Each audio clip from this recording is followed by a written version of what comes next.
welcome back to Little 12 Man Show. It is halftime of the Chelsea game. That's the one pretty much that I think all of us are paying attention to, at least right now.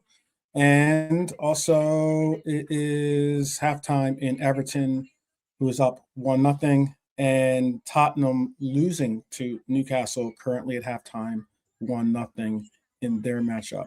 So we are definitely trying to get into some conversations. I've heard a lot of different takes, whether it's on the sports talk radio side, or even the internet radio side, or the punditry side, or the article side by the journalist. Been a lot of different takes out there that have been a part of what we all wanted to talk about. Yeah, I know we got to watch for Everton. I mean, technically, right now, I saw Hyler's comment there. Shout out to Hyler, Lee Wizkid, and Norm all in the chat today, and those that are also joining us along with them. It is a serious situation. Let me see. They currently, I believe, sit behind us, or actually, technically now, if this result were to carry on, they would be 1 point ahead of us in the table. We are now, it's a live table update that I'm giving you, but we currently sit 7th in the table as things look. A lot of different things that we have to keep focus on. Yeah, it's pretty bleak if you ask a lot of people out there. But shout out to all those who are joining us. Hopefully you can you can definitely hear me. But I wanted to definitely say this isn't just a preview. I'm starting to go past just making a preview. I'm trying my best to make it where it's more than a preview, because so often, you see out there on a lot of the channels, you have just cut and dry previews. They give their quick takes, they give their quick ideas about what the lineup's going to be, and that's it, and they move on. But there's more than that involved in our episode today. Fortunately for us, we have Lee with us that just joined us. Big up to Lee Carlson in the house. How are you? I'm good, mate. I'm good. I don't. Is your dad watching the game upstairs? I'm playing, how do you know? Yeah, Everton are playing Bournemouth currently, 1-0. Yeah, he will be then. If it's on Sky, he'll be watching it, yeah. Okay, all right. I'm hoping you guys enjoy. I won't wish him a victory in this one because it'll take him ahead of us, but most of the time, especially in recent years, I'll wish them to win for his sake because they're no trouble to us unless they're playing us. You know what I'm saying? Yeah. Totally. Could go ahead of us, couldn't they? So yeah. Currently, as it sits, they are ahead of us. With the result stands, 1-0 is the result currently. It would be them at 40 points and us at 39 points. So I mean, it's a wild one. This is one of those moments in the season where, I think you don't want to say this is the make or break game, because I think the next 13 weeks will be all make and break games for us. And when I mean 13 weeks, actually 13 games in the Premier League at least will be make or break, as in if we can pick up some type of form. I don't know if this is going to be the special quote unquote season that that Slot has said he envisions and that the board envisions. We all can hold out for hope that it can be. I'm still very bullish on my Liverpool pick to win the Champions League, because it's basically lining up to that's what we have to do pretty much if we're going to see Champions League football again. But ahead of us right now, we have the a trip to the Stadium of Light. It's this Wednesday. It's Wednesday night. The Wednesday night under the lights. We have an injury list that's growing. We have obviously a suspension to one of our key players, and the top 4 race that is got us now watching games that we probably would not have been watching if not for the fact that they are going to determine, what kind of struggle and fight we have ahead of us. After the late collapse against Man City, obviously the margin for error is officially it was gone long before the Manchester City game. I shouldn't even say it that way because like I started to verbalize it that way, but I don't even. It's been the margin of error has been gone for some time, and there's no more trust the process or no more we played well, but this is now about points. Period. It's about accountability and points, and if the players can muster up enough spirit and pride in themselves to pick up their game and get some results because ultimately they can't affect other games around them, but they can affect the one that they're involved in. So Sunderland, the only team in the league with a perfect home record. This isn't exact. That doesn't bode well for us. I know. No, it's like Dortmund, that isn't it? That they haven't lost a home all season. Yeah, I know, and that's the thing about it. It confirms that this season is drifting. I think or it confirms that maybe there's some really big problems that Arne Slot hasn't really properly addressed, and he may not even have enough natural defenders to play his system properly or his version of the system properly. But we're going to talk. I think we might have some semblance of a panel, possibly, other than just me and my compadre here, Lee.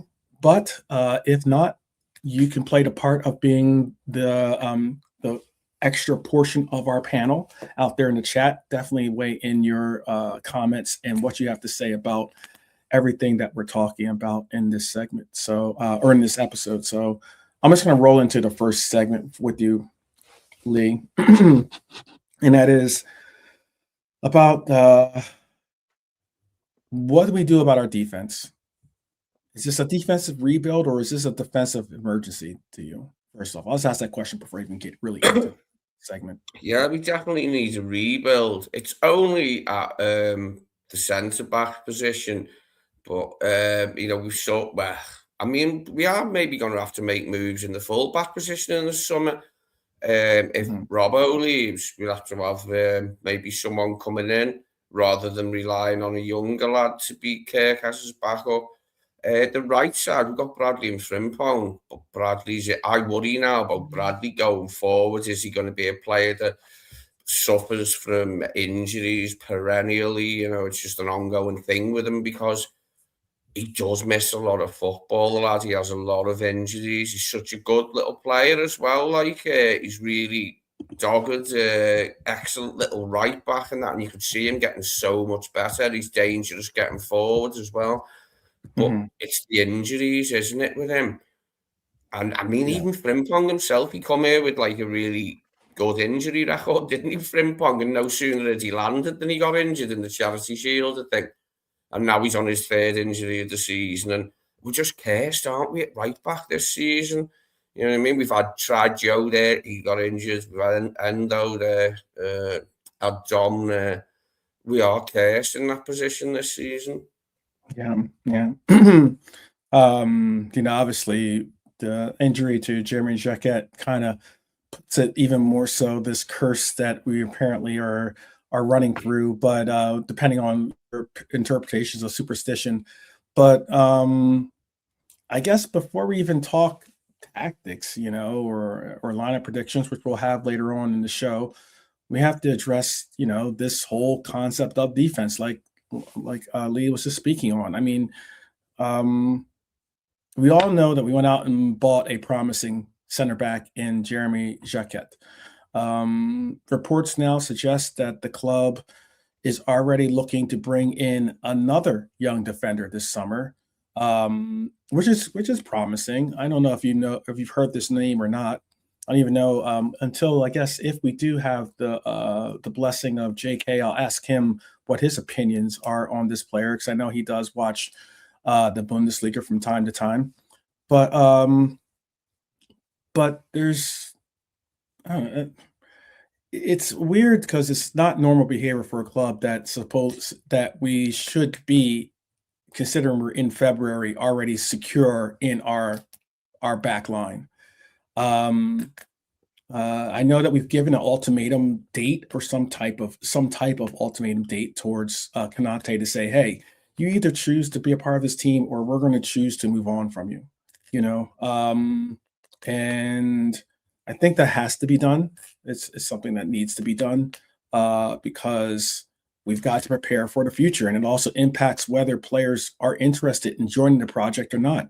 If you have a player, for instance, that knows that they're not going to get playing time because Ibu sits in that, first team spot, then obviously that's going to impact if you're a big name. And certainly if you're going to say, yeah, I want to join this program, because no one wants to join a program and necessarily become a bench player or squad player if they don't have to or can help it. So I guess the uncertainty is everywhere, like as in with Ibu, with the Virgil van Dijk and both Joe Gomez as well being out of contract in 2027. So that means that we have to make a move for, moving on from Joe Gomez this summer, or decide to, buckle down and give him a new contract. And I don't see that happening, to be honest with you. Virgil van Dijk, different story, possibly.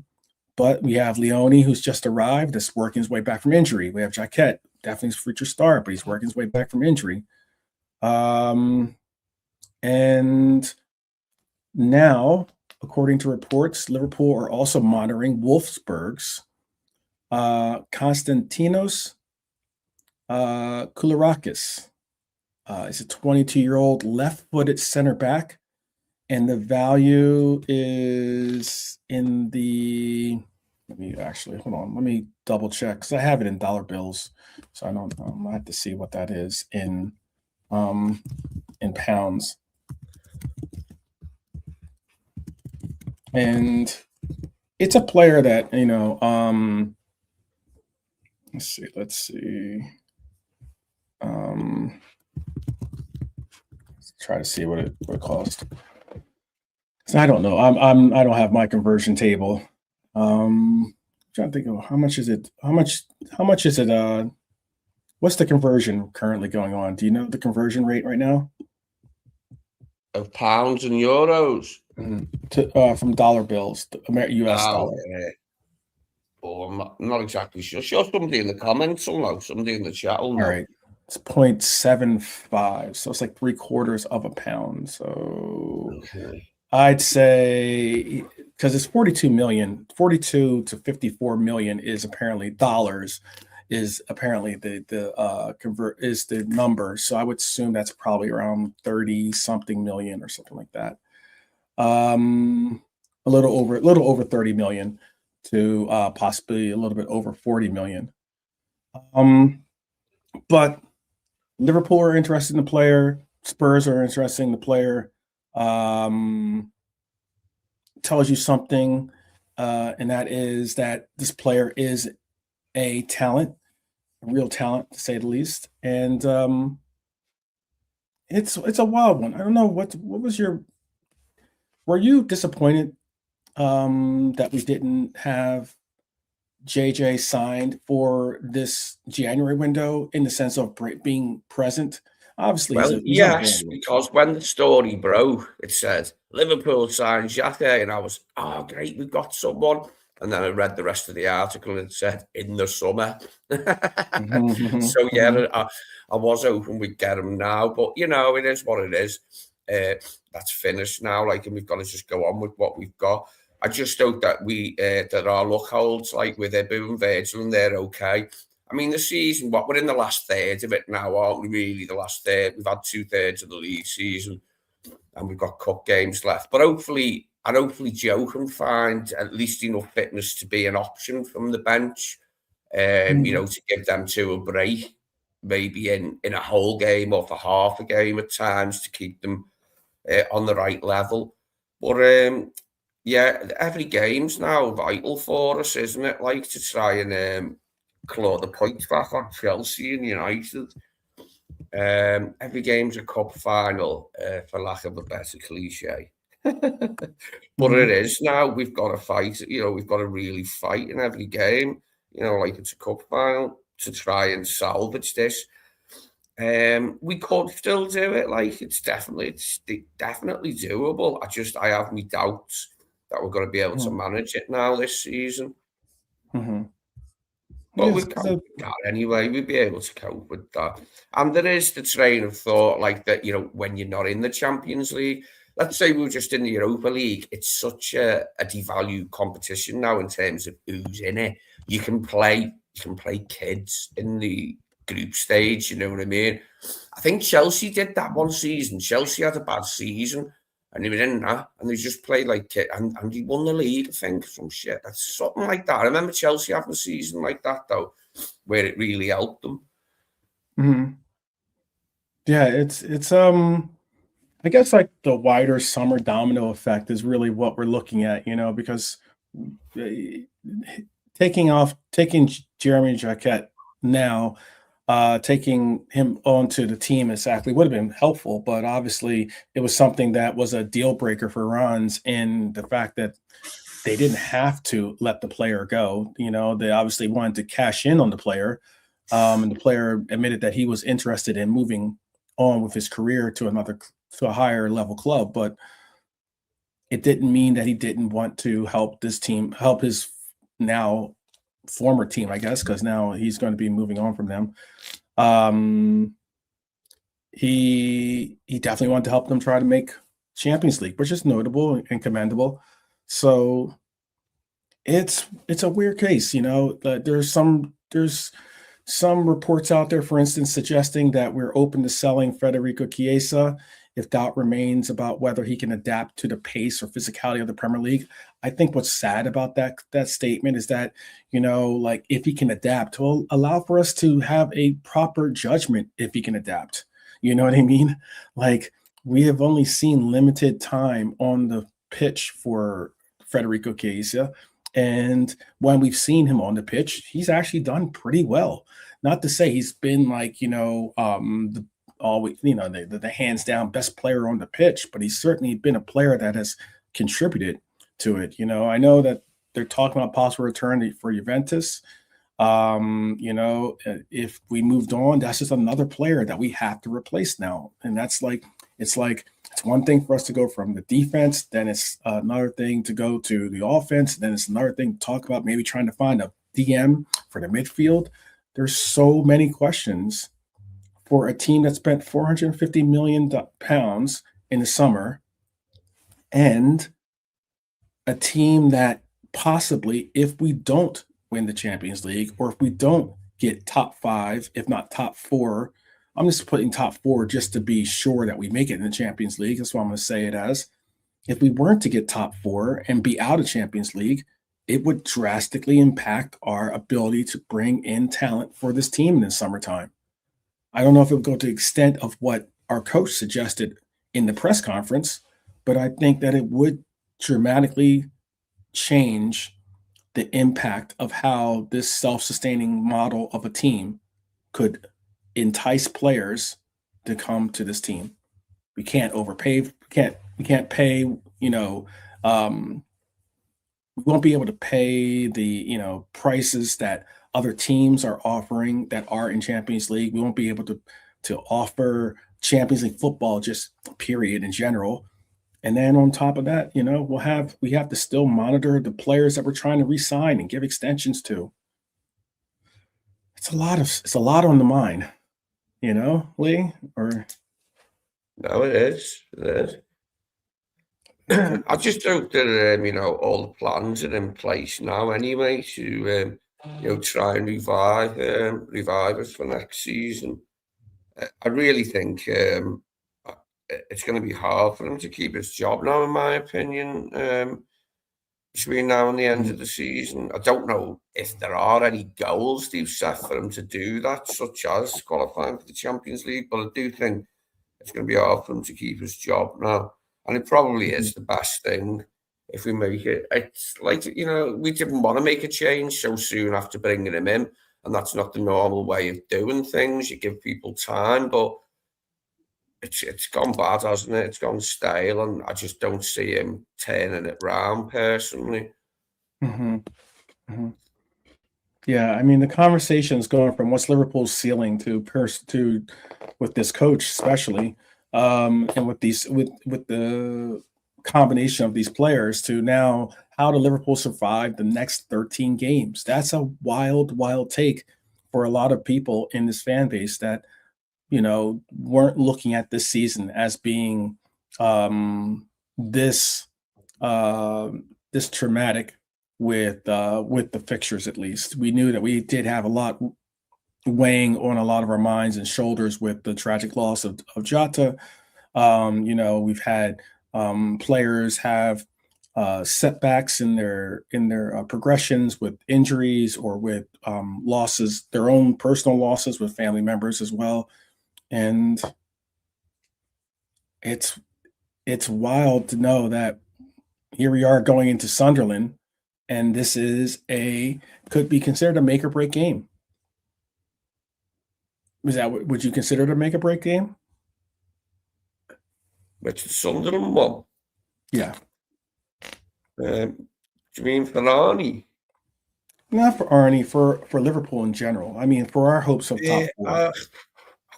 Do you know what? It's deflated me so much. The way, like, we've had these, like, we had the 10-1, didn't we? We won 6-0 and then 4-1. And, like, it looked like we were going somewhere and then we lose again. Do you know what I mean? So it's just made me flat in my expectations, I have to say. So I don't know what it is. Yeah, it's a make or break, I suppose, in some ways, like, but I really don't know what to expect. It's hard to predict the way it's going to go, isn't it, the rest of the season? I just hope that there's a nice surprise at the end of it for us, because there's no doubt Chelsea could lose points at some point, and United. Just because they're playing well now doesn't mean it'll continue. But we've got to win all our games, and that's what I'm worried about. For us to catch them, we've got to win all our games.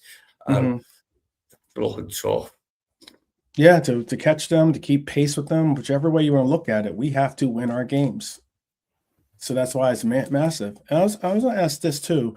I did mention the Wolfsburg player that is apparently of our interest. He's a 22-year-old. He's obviously playing for a team that isn't exactly a juggernaut when it comes to the European powers of teams, higher table, if you want to call it. But do you think that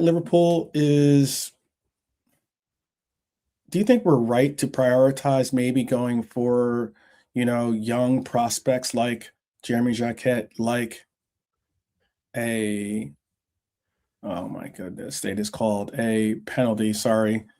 I'm watching on in the background, or have it on in the background. They just apparently called a spot penalty to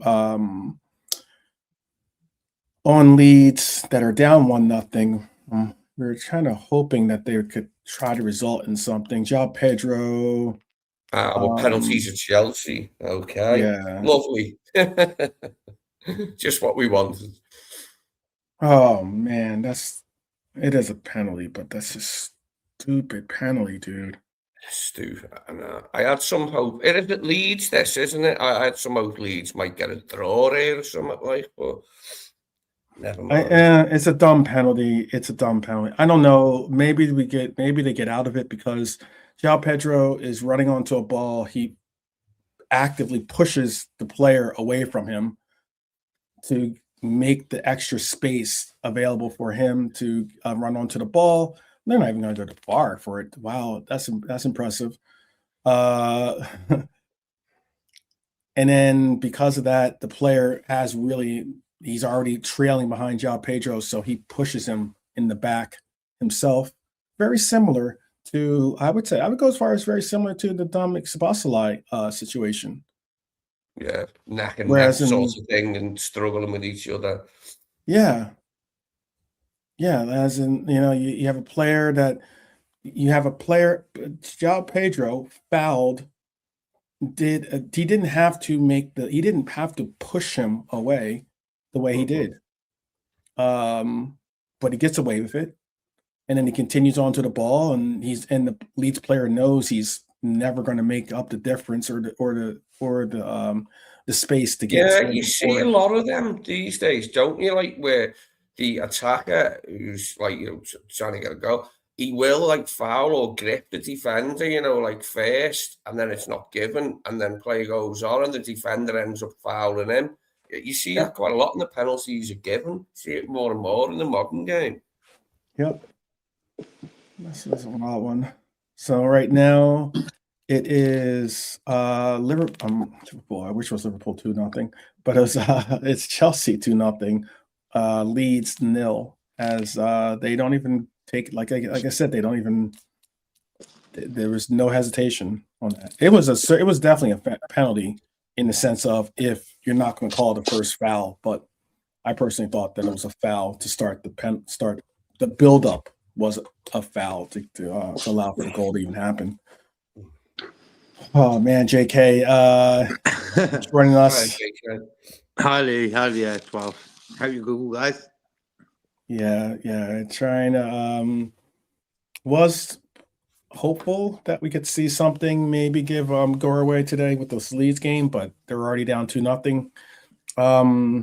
I was just talking about a player that plays for the name of the team that plays for Wolfsburg, I believe. His name is Konstantinos Koulirakis. He's a 22-year-old left-footed center back. Apparently he is on our radar. I didn't know if you knew too much about the player or not. Yeah, I've heard of him, bro. Okay. Yeah. He's okay. There's a lot of centre backs out there, bro, because when I look at the transfer market this summer, there's going to be a lot of free agents. And with the bad news about the lad getting injured yesterday, was it? The one we got, JJ. Double J. Yeah. I'll call him Double J. Okay. That's when you think about our future centre backs, both are injured right now. So it's been a pretty rough few weeks, for Liverpool. Yeah, it has been. Yeah, man.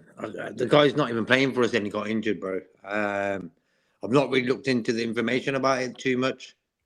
But having him and the Italian lad getting injured, it's not great. It's not. Do you think it's are you against the way that Liverpool is going about basically trying to prepare for the future, I guess you call it, like as in, I'll try and think how to put it. Is it like should Liverpool prioritize an experienced center back basically? Or is it okay with you that we are stacking up young, promising, hot prospects,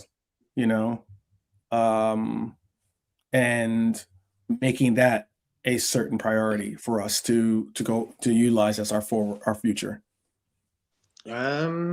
Good question. First of all, I'd like to say bless up to Red Armchair, Lee Wizkid, Jimmy, Norman, everyone else in the chat, Helio as well. Bro, at the end of the day, when you look at our centre-back options now, you got Virgil, Joe, and Kanate. Kanate more likely to leave. So you got Gomez and Virgil as two old heads in that. And then you're bringing these two lads in. So that, for me, the combination's all right. I've got no worries about the future when you got these two lads in. But I'm so disappointed that lad got injured on new signing. You can't make it up, bro. It's been a comedy season all around. Even Arne Slot was going on about bad luck and this, that, and the other and stuff. You can't write that one. So with them two signings, the Italian lad, he came in his first game, he got injured. Mm-hmm. Come on. And then you got the French lad who's got injured now. He's out for the season. It ain't like a few weeks injury and he's going to come back. He's out for the season. Yeah. It might impact his ability to play in preseason as well. And even with the World Cup, bro, because at the end of the day, he's going to be, as soon as he signed for us, his stock grew big time. Yeah. So France are looking at him, can we take him to the World Cup? Yeah. You know, so Mhm. that's messed up now. Yeah, not great. Not But great. look, No. but the great thing is that we have sort of identified the Italian guy and this guy as possible future Liverpool players at centre-back position. And right now, Mhm. they're not going to be ready for next season, like fully ready. Like, you know, Mhm. so I don't know what's going to happen now. Yeah. I know what might happen, and it might be Lee hearing his dad scream in the sense of in anger a little bit, as it's 1-1 now in that Everton game. So I don't know if they are ahead of us now or not on points any longer. I think they would be 1 point behind us, I think. Because they were only 1 point ahead of us with a win, so they will only pick up a point in this rather than 3 points. Well, just a quick thing about that. Look at that, bro. We've got Everton, Brentford, United, Chelsea, all sort of in that fight for them last 2 Champions League spots, sort of, and they're taking over as Everton. That's why I can't really take this season serious. We're in a pickle here. Losing to Man City the other day was a disaster. The way we finished that game. 2-1, actually, my fault. 2-1, actually. That's the Bournemouth. even worse. Yeah. Well, where are Bournemouth exactly? Do you know? But it's under. I think it's under VAR. It's a VAR check to see if the second goal stands or not. Well, for the Bournemouth game, yeah. For Bournemouth, because Adley plays for them. But we need Bournemouth to win. It's in Liverpool, so. Yeah, so we need Bournemouth to win that one, isn't it? Really? Yep. We could use Bournemouth to win that to take some of the pressure of Everton on our backs. But then again, I don't think that if we're in a place where we're worried about Everton overtaking us in the table, then we're in a worse place, period. Yeah. Period, bro. We're in a very bad place. That's prepared for that. Like, it's a bad one when you live in the city. When that happens, you better believe I'll be here and that. Like, if I go out and there's any blues around, like, but we're out here on the table. But they're the stranger blues. You have your family blues as well, who are all right. And that's for me the season, bro. Because at the end of the day, people always say Champions League's important, winning it, and this, that, and the other. It is. But what happens when you're doing well in the Premier League, it sort of gives you the structure for the rest of the other things involved in that season. Champions League, Carabao Cup, and the FA Cup. So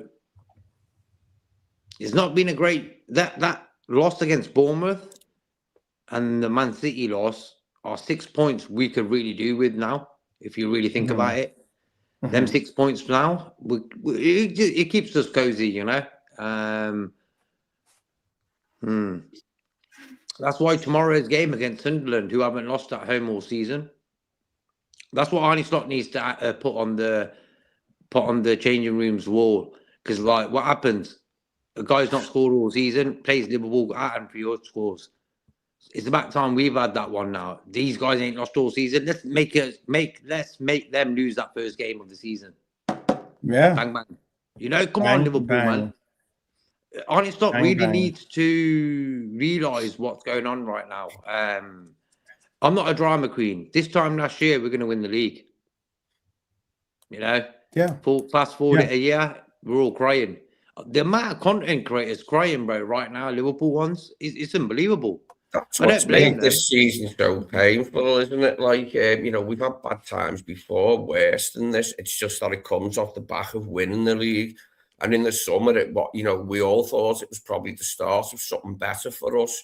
And, under Arne. And a lot of the media thought that as well. If you go back to before the season kicked off, when they were going to win the league, and you're right, that'd be Liverpool. You know what I mean? They were all saying it, and it looked for all the world like it was going to be that way. But football's a horribly unpredictable game at times. It just ain't worked out that way, and that's made the pain that more acute. From where we were a few months ago, we've dropped off to this, but we just got to deal with it, haven't we, and come out of it as best we can. I know that the plans are being made to rectify it now. Yeah, absolutely. It looks like, by the way, that Spurs have knotted it up with Archie Gray's goal, 1-1, 66 minute. 64 minutes. Helio is like the biddy printer. Yeah, I bet Norman knows that, like Lee Whiskey and that. It's called you know, back in the days when the football scores used to come on BBC, there'll be like a computer screen on there, and then it'll flash up the goals, and it'll be called the biddy printer. That's Helio, man. Yeah, he's like bang on it. He's on it. Yeah, the biddy printer. You remember that, Lee? Yeah. Yeah, not long ago. I'd still like be looking at the biddy printer sometimes for the final scores. Yeah. But yeah, grandstand. Yeah, that's the one. Yeah, I used to like the noise. CFAX. There was a thing called CFAX, teletext, and like you appreciate what you have now. You know, like humans are so ungrateful. It's like back in the days, bro, you'd have a TV in your house with a teletext button where you can just check the scores and it will change every now and again. Like so, but now you could be on road and watching the game and stuff, and like humans are not really thankful of like things sometimes. You know what I mean? Everton just picked up a red card.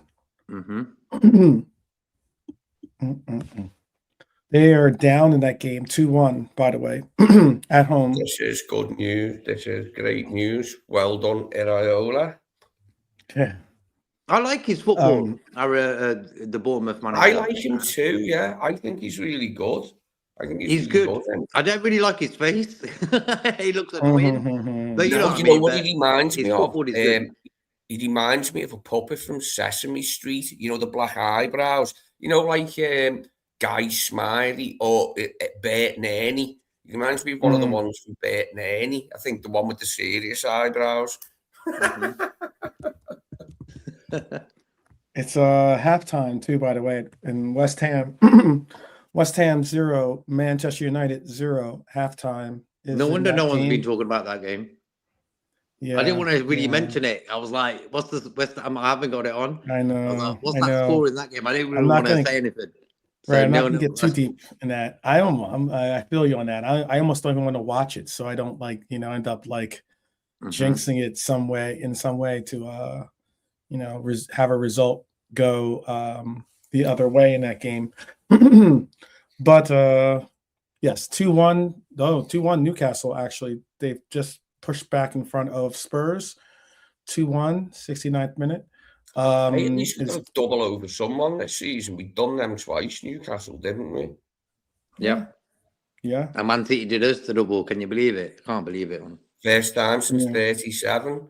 Yep. First time I was only a lad then in 37. I was still in school in 37. I missed that game. I was working, bro. Yeah. There you go. There you go. Yeah. Let's see. Yeah. 8th, 9th, and 10th place is basically Everton, Bournemouth, and Newcastle. 37 and 36 points would be their totals if they stay the way they are. It pushes Sunderland down to 11th place, actually. So in essence, we will be facing off against if the results stay the same. Will be if the results stay the same, it will be a 11th place Sunderland at home. No, there is a slight air of embarrassment to the league table for me this season. The way that we're now in a battle with teams like Everton, Newcastle, Brentford, and even Fulham. Do you know what I mean? There's a slight bit of embarrassment involved, but that's okay. Suffering is part of being a football fan, and they say it builds character. So, did they equalize? Big up, Leeds! Big up, Leeds! Come on, Leeds! Come on, Leeds! You can do it. It's now 2-2 in that Leeds Chelsea game. Big up. Thank you, Norm, for that. Lee that update. equalised.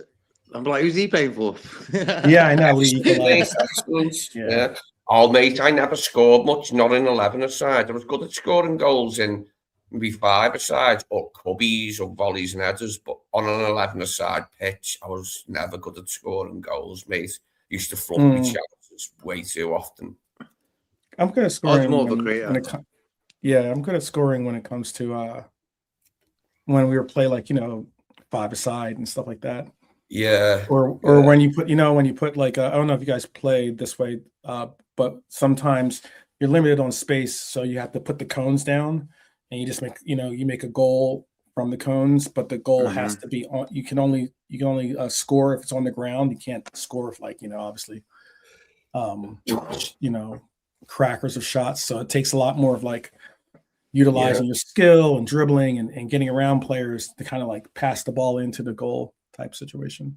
Yeah, one of my favourite games as a kid was volleys and headers. We just like painted the Heads and goal volleys. on a wall, and like then somebody would be the goalie, and one person to go to the left, one to the right to put crosses in, and you could either header it or volley it, and you get points for different stuff. And I loved that game, volleys and headers, or headers and volleys. What it was, I quickly it's mad that Lee's saying that, because back in the days when you were a kid and you were want to be a footballer and stuff, you like Maradona. He would have started on the streets. Diego Jota, he's another sort of street footballer. The element of playing street football, and you'd pick up loads of skills just playing like heads and volleys, one touch, and all these sort of games. Yeah, and you were in now, closer quarters, there wasn't. it was all tight and stuff. You know what I mean? It'd be like a tight game and that. And then nowadays, because football's like straight away, they're like 5, 6, 7-year-old young lads who are getting picked up by the clubs. Like they're already training with them. You know what I mean? So straight away, they're not getting that street element of football. Like Gravenberch, there's a documentary about Gravenberch, how he started his career, where he played in little boxes on the streets. And you can watch it. And I've noticed Gravenberch's game recently. He's showing me like he gets in tight spaces and he gets out of it really well. If you watch Gravenberch's game recently, I've watched it and I'm like, yeah, man, that came from the streets, because when he used to play in them little boxes on the streets in Holland, they'd be really tight. So I can say that's what I'm trying to explain to you about football nowadays. Kids ain't gonna be doing that no more. It's like you ain't gonna get no Maradonas, Messi's, Platinis no more. You're gonna get robotic footballers, man. Yeah. Because you want a manager who wants a guy who can run around for 98 minutes, 99 minutes now. You don't want a flair player who can just touch the ball 5 times in the first half and 10 times in the second half, and that's about it. You know what I mean? So, yeah, man. Yeah. Aged 12. Lee Wizkid was a footballer right up to we'll save that. Anyhow, right up to a certain element of his life entered. But look, it's a tough one. Sunderland game ahead. Emergency lineup territory, I guess you could say, with what we have to see with the club. Obviously, our loss to City resulted in Dominic Szoboszlai being given a red card and will be unavailable. Now it's 5 points off fourth, or 4 points off fifth. Our rivals are all in strong form. The injury list keeps growing. Currently unavailable, or at least doubtful, in this upcoming game. Dominic Szoboszlai is not available because of the suspension. I know Gomez was in training today. It was that was brought up by Hylor earlier, but there's only so much. Well, I guess he'll be a wait and see to determine if he's ready for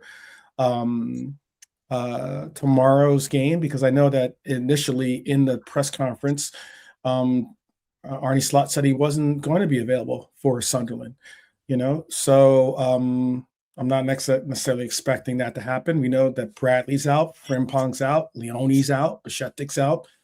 Even when you go to some of our youth academy players like Lucky, he's even out. And we seem to be anything but lucky. So there's going to make it an emphasis of whether players like Endo are called on, or maybe even Jones.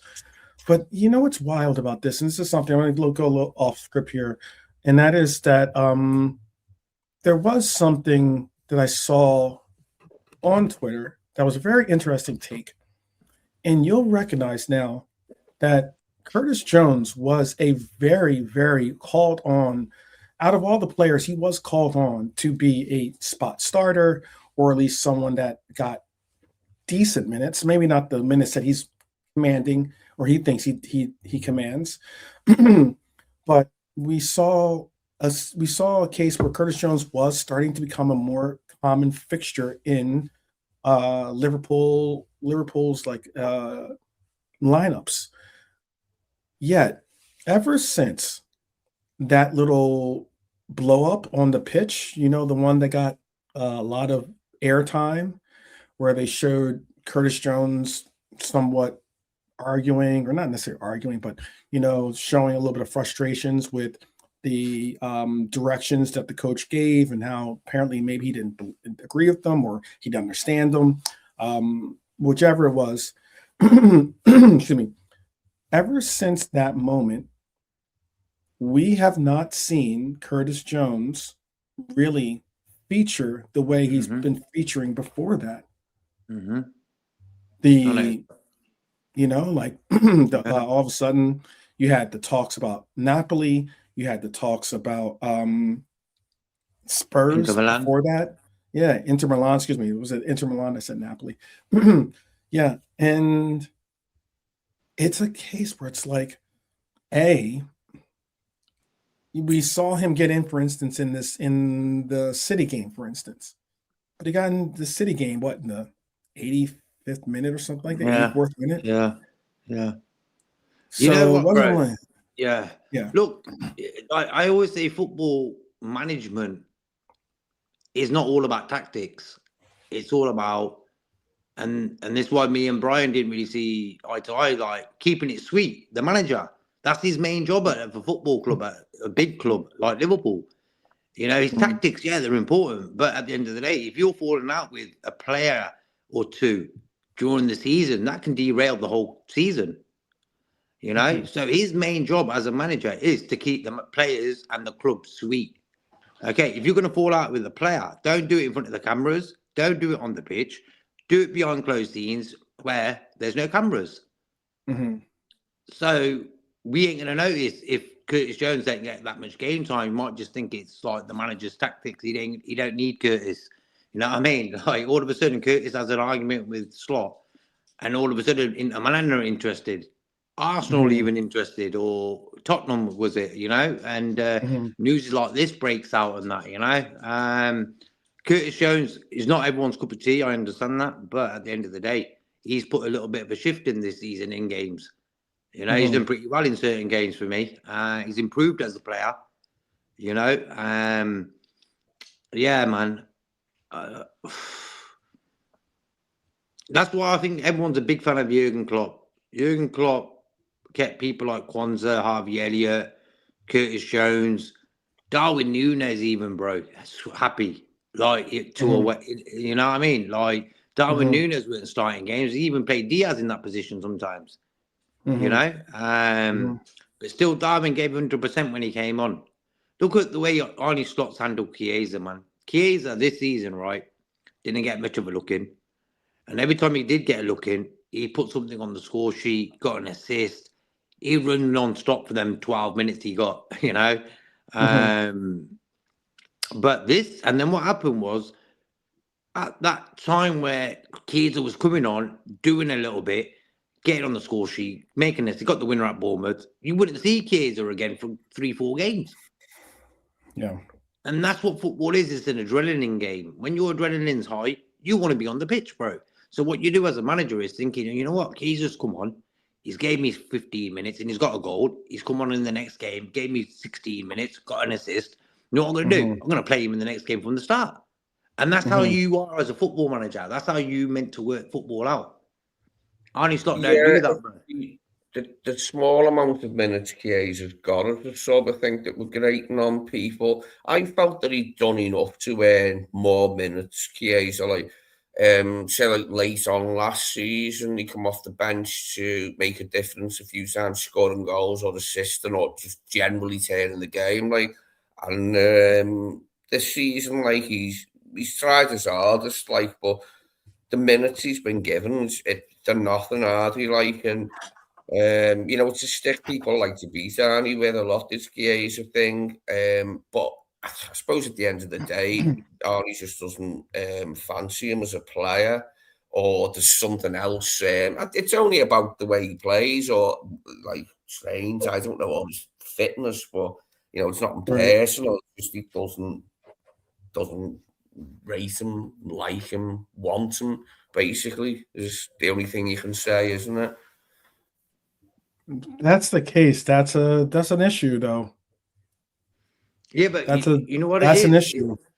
It all boils down to what I was saying about Slot, that he's so adamant in portraying an image as a Liverpool manager that he's a serious guy.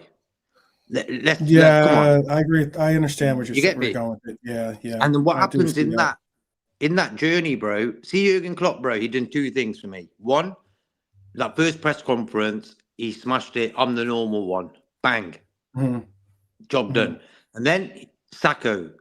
He got Sacco out the club because Sacco was playing a bit of a funny bugger, you know what I mean? He's like playing the character or whatever it was. And he's playing the Joker. He's playing the Joker.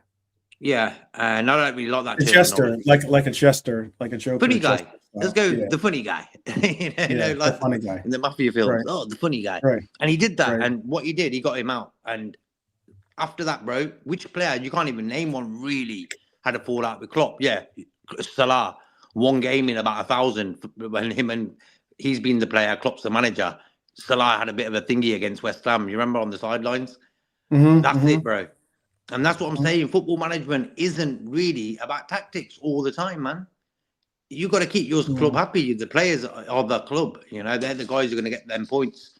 And if you're not knowing if you're going to believe right back then in the next game, that's why I was happy when Ping Pong got 3-4 games starting at right back. I was like, at last, we're getting a regular right back. And we did pretty well in them games he played in. Yeah. We did all right with Ping Pong at right back. And that's what it's been like this season, chop chaining. And Arne Slot hasn't been the greatest manager at Liverpool Football Club. And I think Slot is probably a nice guy, bro. You know, I can't judge him. He's trying to do a job. I understand it. But I just feel sometimes he does it the wrong way. You know? Yeah. And that's where, for me, that's where Edwards and the other lad comes in and says to him, you know what? You've got to build a rapport. You've got to build a rapport with the fans. Look, Jurgen Klopp gave that Arne Slot song last game when Klopp was there. He gave that Arne Slot song, Arne Slot, la, la, la, la. So he gave that to Arne. Well, he knew that. He knew that there was massive shoes to be filled, you know, and that he was going to have to not only fill them, but he was going to have to that people were never going to forget Klopp. And he was always going to, it's, you know, when people talk about like, about Mane versus Diaz or they talk about, even, you know, not necessarily Gakpo versus Mane, but like, as in, you know, they talk about players that played a position before them. And it's always like, oh, why are you rating this person versus the other person? With the case of Slot, in my opinion, at least, you know, Slot knew that he's not the same charismatic person as Jurgen is. He can't necessarily like, in my opinion, at least, you know, take away the edge from a room by smiling, you know, and some people can, and some people there's a lot more than just, you know, being a tactical person. You got to know how to manage players on the pitch and Yep. understand that they Mhm. their personalities, and that they have aspirations and dreams and aspirations as well that Yeah. they're trying to accomplish, and that'll affect the way that they, view or how they come in with the right energy and the likes. I mean, someone asked me, like, for instance, there was the big blow up, and we made the episode, and I commented about, or I might even sent some stuff out to people about the Curtis Jones thing, and people were like, well, he sang happy birthday. They sang happy birthday to him, on the pitch. And I'm like, okay, what does that mean? Like, it would be even more telling if they didn't sing happy birthday. That would be telling of his standing amongst his teammates, not necessarily with his coach, So it's a case where, like, there's players that I think we believe have been mistreated. I think, at least I believe, have been mistreated. I believe Chiesa has been mistreated by this coach. I believe that Gomez has been mistreated by this coach. I would go as far as I believe that Robbo was mistreated by this coach, in essence, and Did you possibly the notice reason why. how all these players you're mentioning, they all came out with like transfer news as soon as sort of that issue popped up? Robertson, Curtis, like Chiesa's even going back to Inter Milan or Juventus or whatever. All these players were linked to other clubs in that transfer window we just had. It's like, do the people put 2 and 2 together and make this news up themselves? What is it? Like, I don't trust no fucker nowadays when it comes to that football news. It's like, Curtis had a bit of a word with Arne Slot on the pitch. Oh, he's going to fucking Arsenal, he is. Like, come on, man. Who makes this up? Like, No, what is going on in this world, man? There's always going to I agree with be. what Lee Wiskid said there about Bob Paisley. He was the least dynamic manager ever. Bro, the guy never talked. He was just a smooth operator, bro. He didn't talk. He knew what he was doing, and he knew people as well. I think that era, because I saw someone, I think it might have been on Frank's show, because I was over on Frank's show for a little while. Holy crap! I'm sorry. Leeds United 3-2. No, West Ham 1-0. West Ham 1-0. Yeah, you got going then, you swine. Bro, is it Somerville? I bet it's Somerville. No, it was if it's Bowen, you're a United fan then. I think it was Suchek. Go on, Suchek, go on, bro. Wow. 1-0 West Ham. Yeah. I was just going to get into that. Someone mentioned about I was watching the replay to make sure there's no offsides or no BS. Yeah, you know what I mean? We're all you know what I mean? We all VAR, bro. No. There's no that's a clean goal. That's a clean goal. But there was a mention of like, oh, well, like I would love that, Rafa. They brought up Rafa basically, and I don't think Rafa would be good in this environment of football, unfortunately. Not just saying that he's not a good coach at all. I love Rafa, but I just think that we all know that he had difficulties with his man management as well, with his being able to really connect with players and the likes. And just as and the reason why I'm bringing this up, or at least it sparked my mind, at least, was because I saw someone saying, I think it was Jimmy said it, dealing with young millionaires must be torture, keeping those egos in check. And that's just the case. You have players that, make 10, 20 times more money than the coach does.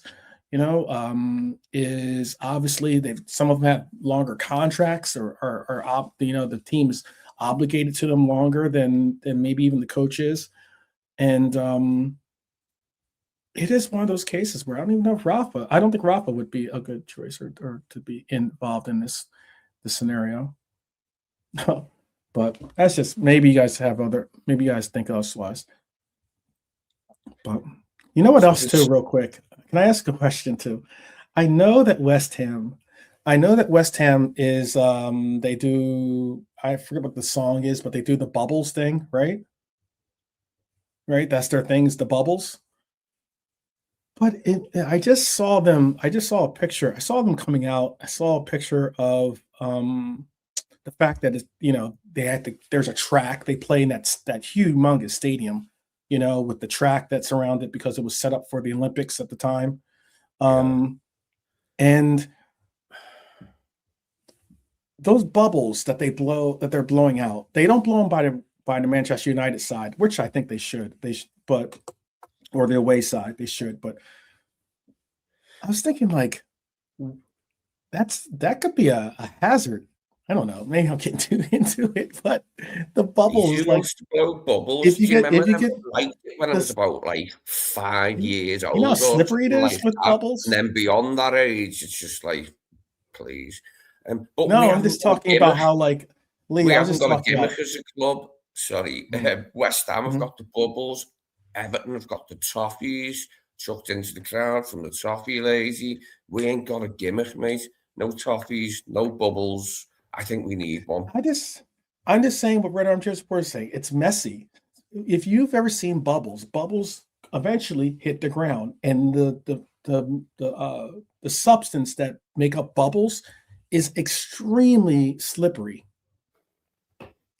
Extremely slippery. Sounds like, cleats on top of a track is bad enough. Okay.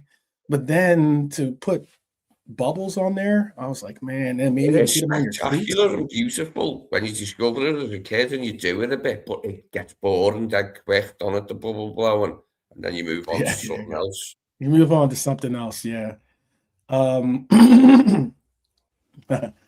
We're a football club, not a kindergarten. I got you. Retro is saying they're sticky. Okay. If they are sticky, then hopefully they can help with them not sliding over. I just always came across that bubbles were like, if bubbles were on the ground, you could like end up like there's no dancing on a dance floor with bubbles there. Basically, you'll end up on your backside. That's just, it's very slippy stuff. Yeah. That's just my interpretation of it. All right. Well, what's that? I said, which is the correct one? Yeah, who knows?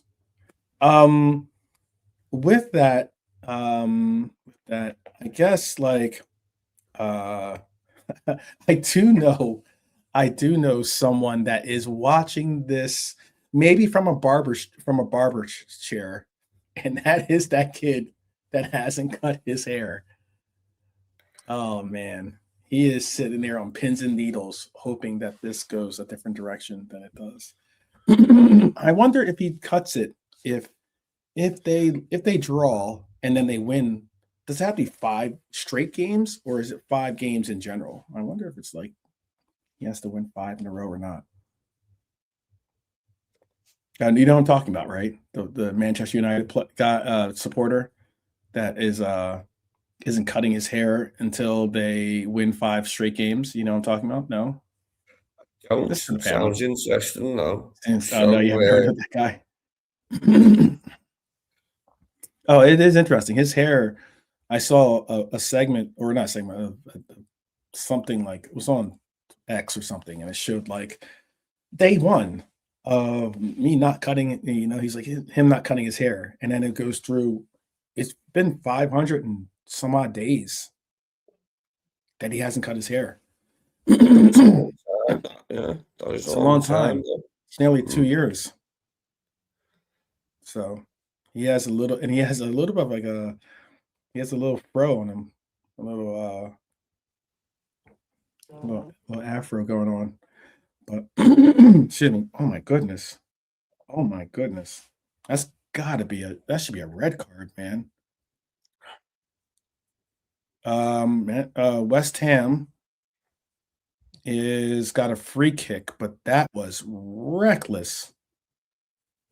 He did not care. I mean, that was a little, reckless in today's game. I'll put it that way. Dallo, very lucky not to see a red card in that. Everton has lost 2-1, by the way. That is a final. Good. That is a final.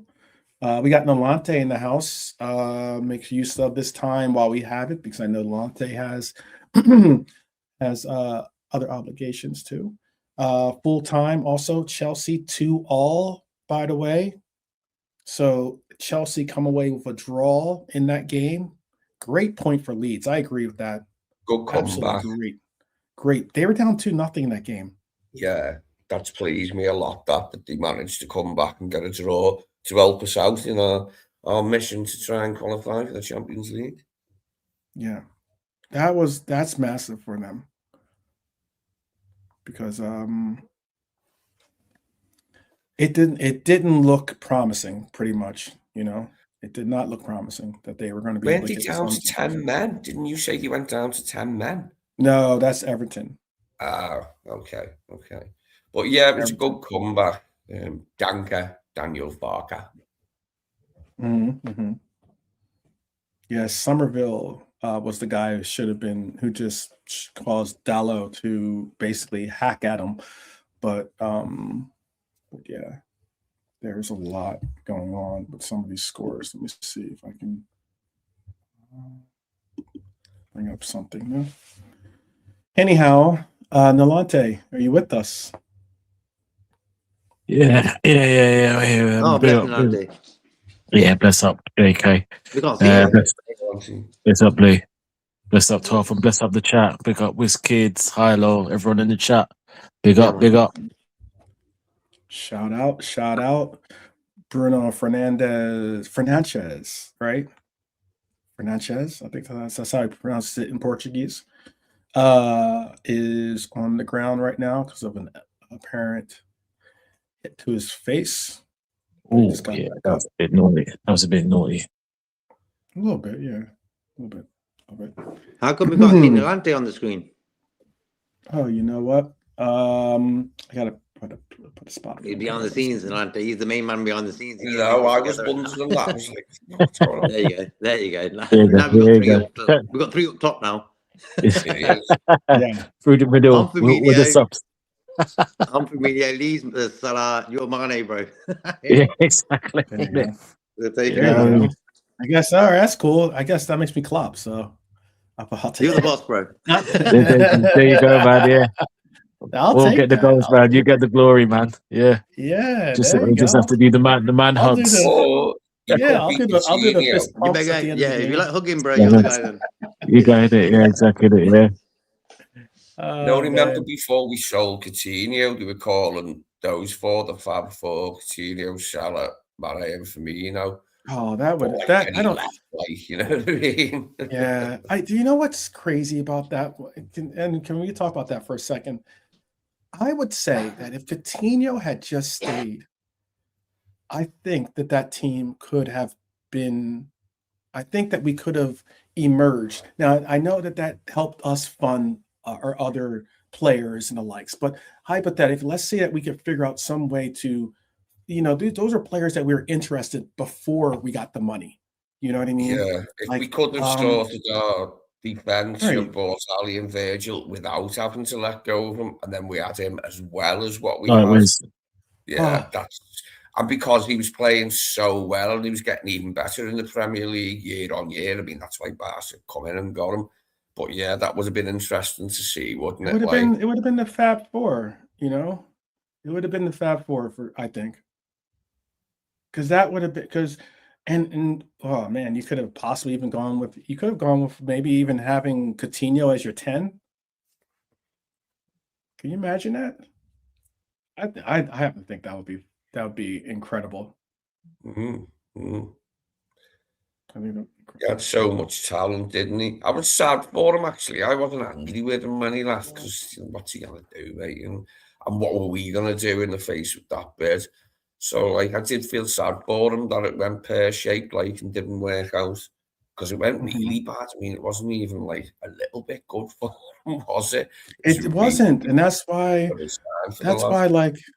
Yeah, they always, you always think the grass is greener on the other side of the fence, they say, or Yeah. whatever. And and sometimes it isn't. And his career never really took off after that. Obviously, injuries impacted this career as well, but his career really came back down to earth when he went to Barca, when he went to please say he's offsides. Please say he's offsides.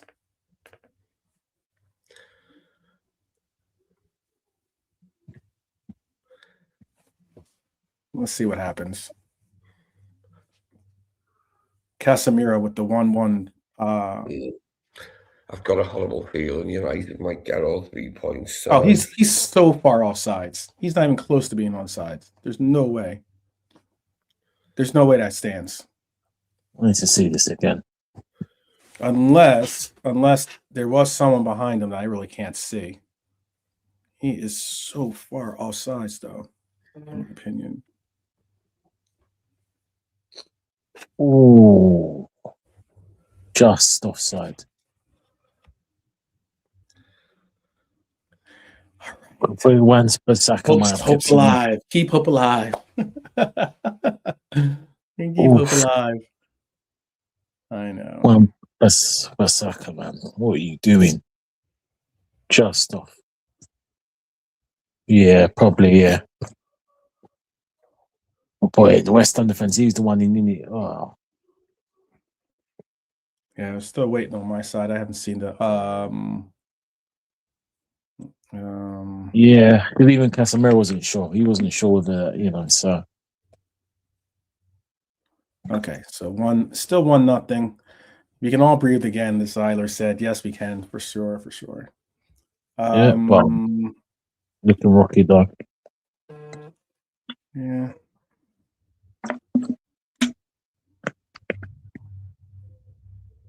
Looking, yeah, that's definitely vulnerable.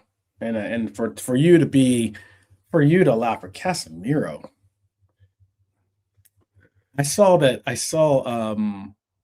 I did see that Jim Carragher basically retracted his statement, by the way, about Casemiro. Oh, fair enough, innit? Yeah, if a player has come back into form, then it's not much you can do. You just got to say hands up, like every pundit all of them get it wrong, get it right. So that's the thing with Casemiro. We all knew how good he was, because he kept the being out the Brazil team. Great for Madrid. But when he come here, he was shit at the beginning. Yeah. But for the player he struggled like hell, didn't he? When he arrived in the different teams that they had since he come in.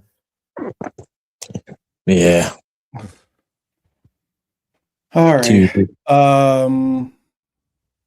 is 1-0. We're settling back into this game. At least the only game that is still taking place right now, which is this West Ham Manchester United game.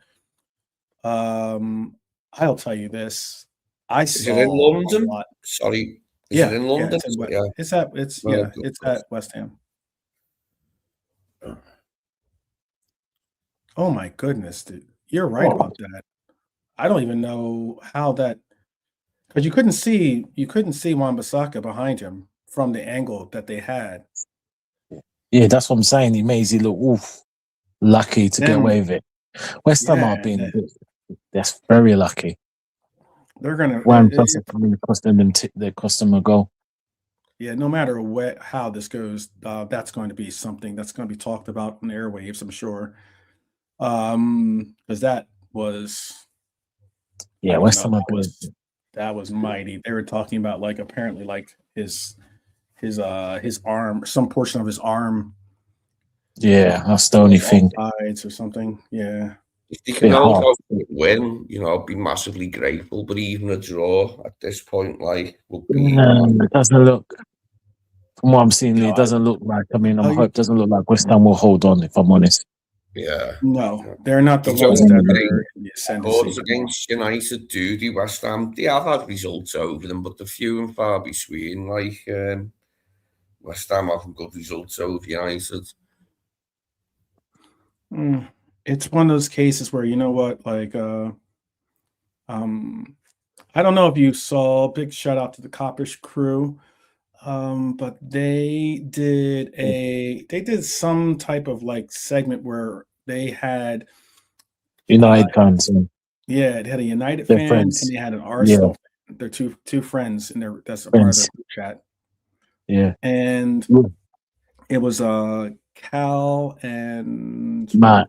Matt. Yes. Yeah. Thrifty wasn't there because I know he No, called he because wasn't. one guy said he said like he called Drifty like some guy. He's like, you had some guy on here with you, and I'm like, some guy? You mean Drifty? I was like, Yeah. okay, interesting. But yeah, the amount of I took a step back. Now, I know that everyone out there that watches this show knows that I cannot stand Arsenal. Maybe not so much Arsenal. I can't stand Arsenal's fan base really too much. And I would say maybe not so much because I thought Wenger was an incredible coach. So I have mad respect for him as a coach and everything. But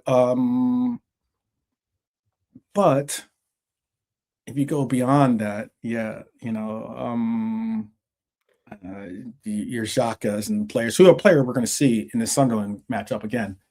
You have no love for those players, absolutely no love. And the way that you know people would often put Arteta, let's rate him against Jurgen Klopp, and I'm like, that's disrespectful in my mind. Arteta, who's won nothing but an FA Cup and two Community Shields so far, you know, you're rating him against someone that's won practically every trophy that you can in the you know in football. And today I was reminded what it would be like if Manchester United become good again. It was one of those cases where I like listening to this Manchester United guy talk and have so much chest and talk as if they're like the way he was talking about his team, you would think that Manchester United are in a title run right now. You would think that Manchester United have like, you know, are going to be in the semifinals of the League Cup or something. Maybe they're pressing on in Champions League. It reminded me.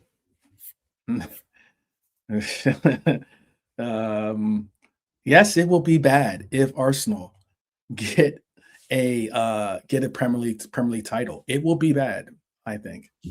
But I think it's even worse if Manchester United become good again. I don't know if you agree or not.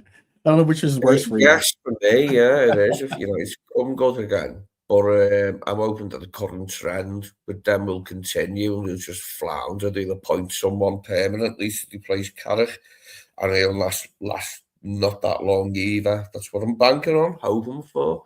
As with Arsenal, I've said for a while that they look like champions. I mean, there's only 6 points in it now, and they've got to go to City, haven't they? Blah blah blah. But I still think they've looked like champions most of the season. But they could mess it up, like, because there's not a lot of points in it now, 6, and there's some sketchy games for them. Yeah, I know. That was close. I just feel I think they will hold on and do it though. Like, if I'm really honest, like I think they deserve to. I don't like the way they play. I'm not that keen on Arteta, but I think they do deserve to win the league this year. So if you had a child, you send your child to the I showed Arteta's summer camp yesterday on the show. You'd send you would send them to the summer camp. No, just joking. Well, you know what it is? What it is from my point of view is like we went without the league for so long that I know what it's like. I've been there, like, and they have really competed in the last 3 seasons, only finishing twice second to City twice, then second to us. And I think he's gonna. The way he's gone about it this season is questionable. Like the way they play, and that is not great on the eye. Like, but it's effective, isn't it? That's the sort of angle I'm looking at from, like, you know, what their season's been. As I've said before, I've never been asked about them really. Like, the only time we were ever in a battle with them was '89, and they come out on top. I think we finished second to them in 2001 too, but we were never in a race with them for the title that year. So yeah, that's about it. Like in the past with Arsenal, I'm not really that bothered about them. I get what you're saying.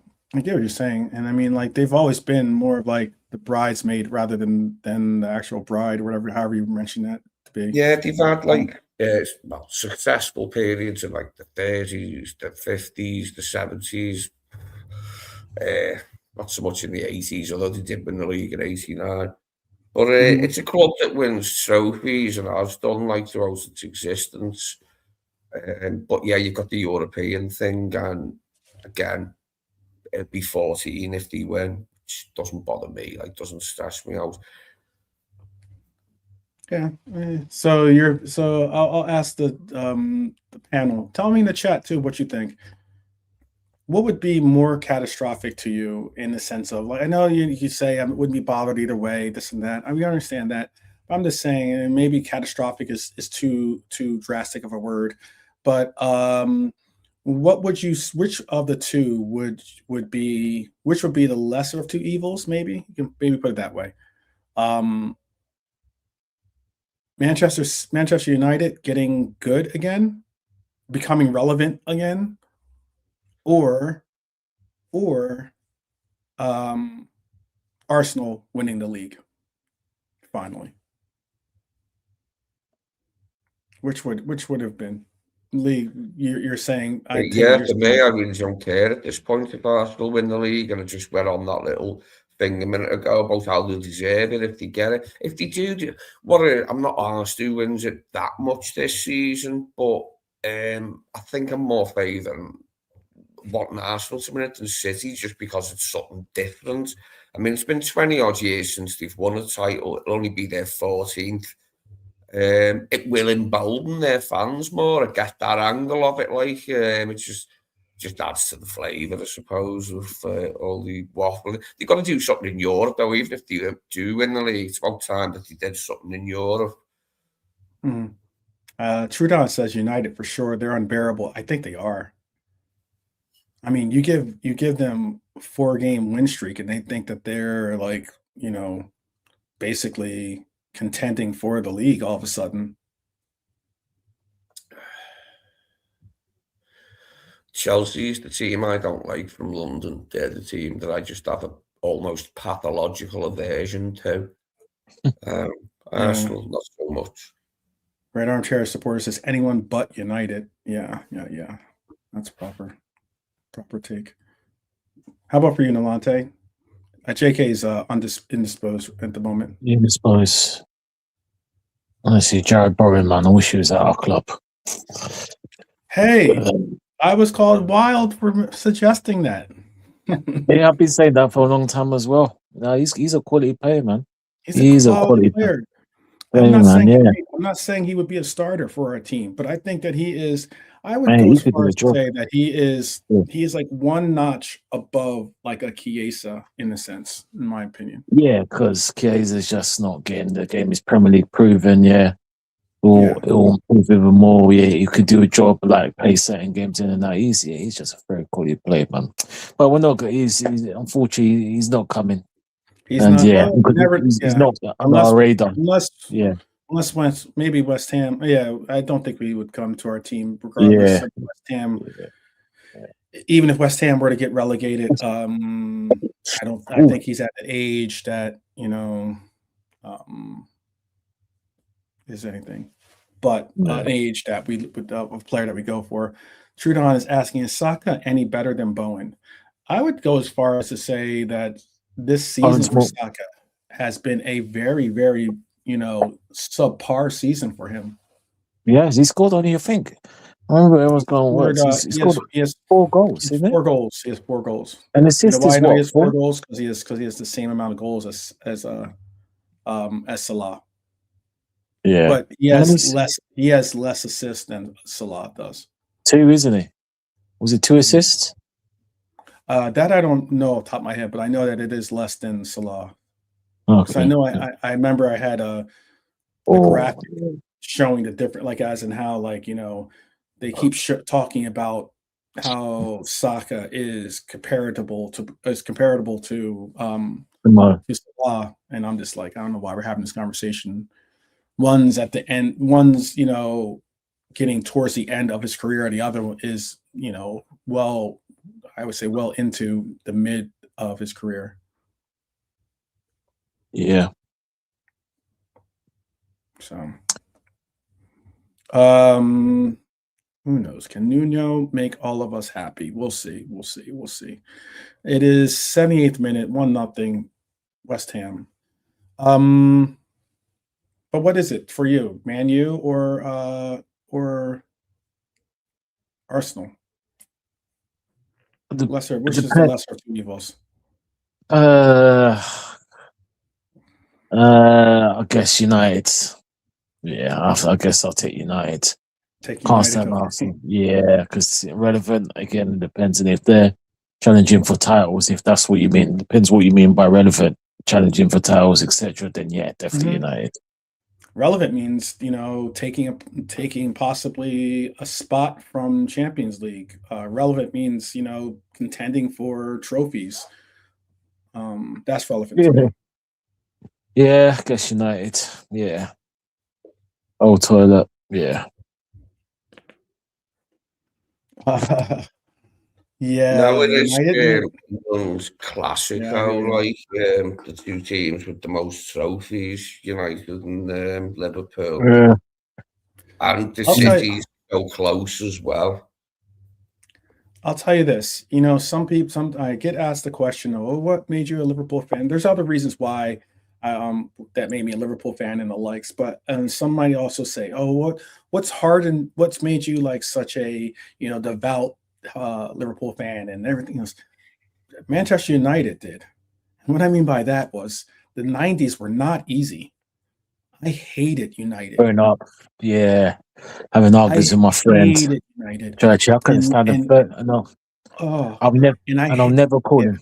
Sorry, go on, 12. Sorry. No, go ahead. Sorry. No, go ahead. No, I was going to say is I'll never call him Sir Alex. I'll call him Old Red Nose. He'll never be a sir to me. Who is he? Is he my dad? That old Red Nose. Red Nose. Red Nose. Oh, yeah. The 96 Cup final as a youngster. Oh, God, that was horrible. Anthony done the double, the treble in 99. Oh, my God. That's one of the worst days. School, oh, my God. They were loading United. The chewing gum. Wasn't it? It was late. At the time was a United fan. I mean, the guy was a scout. So I don't know why he supports United. He was a nice guy. He was a lovely fan. Yeah, you were telling me about this. Yeah, you're telling me about this, Lee. Yeah, the next day. The very next day, or the Monday morning, or whatever shit. Like, after they won the treble. It's like, oh. Yeah.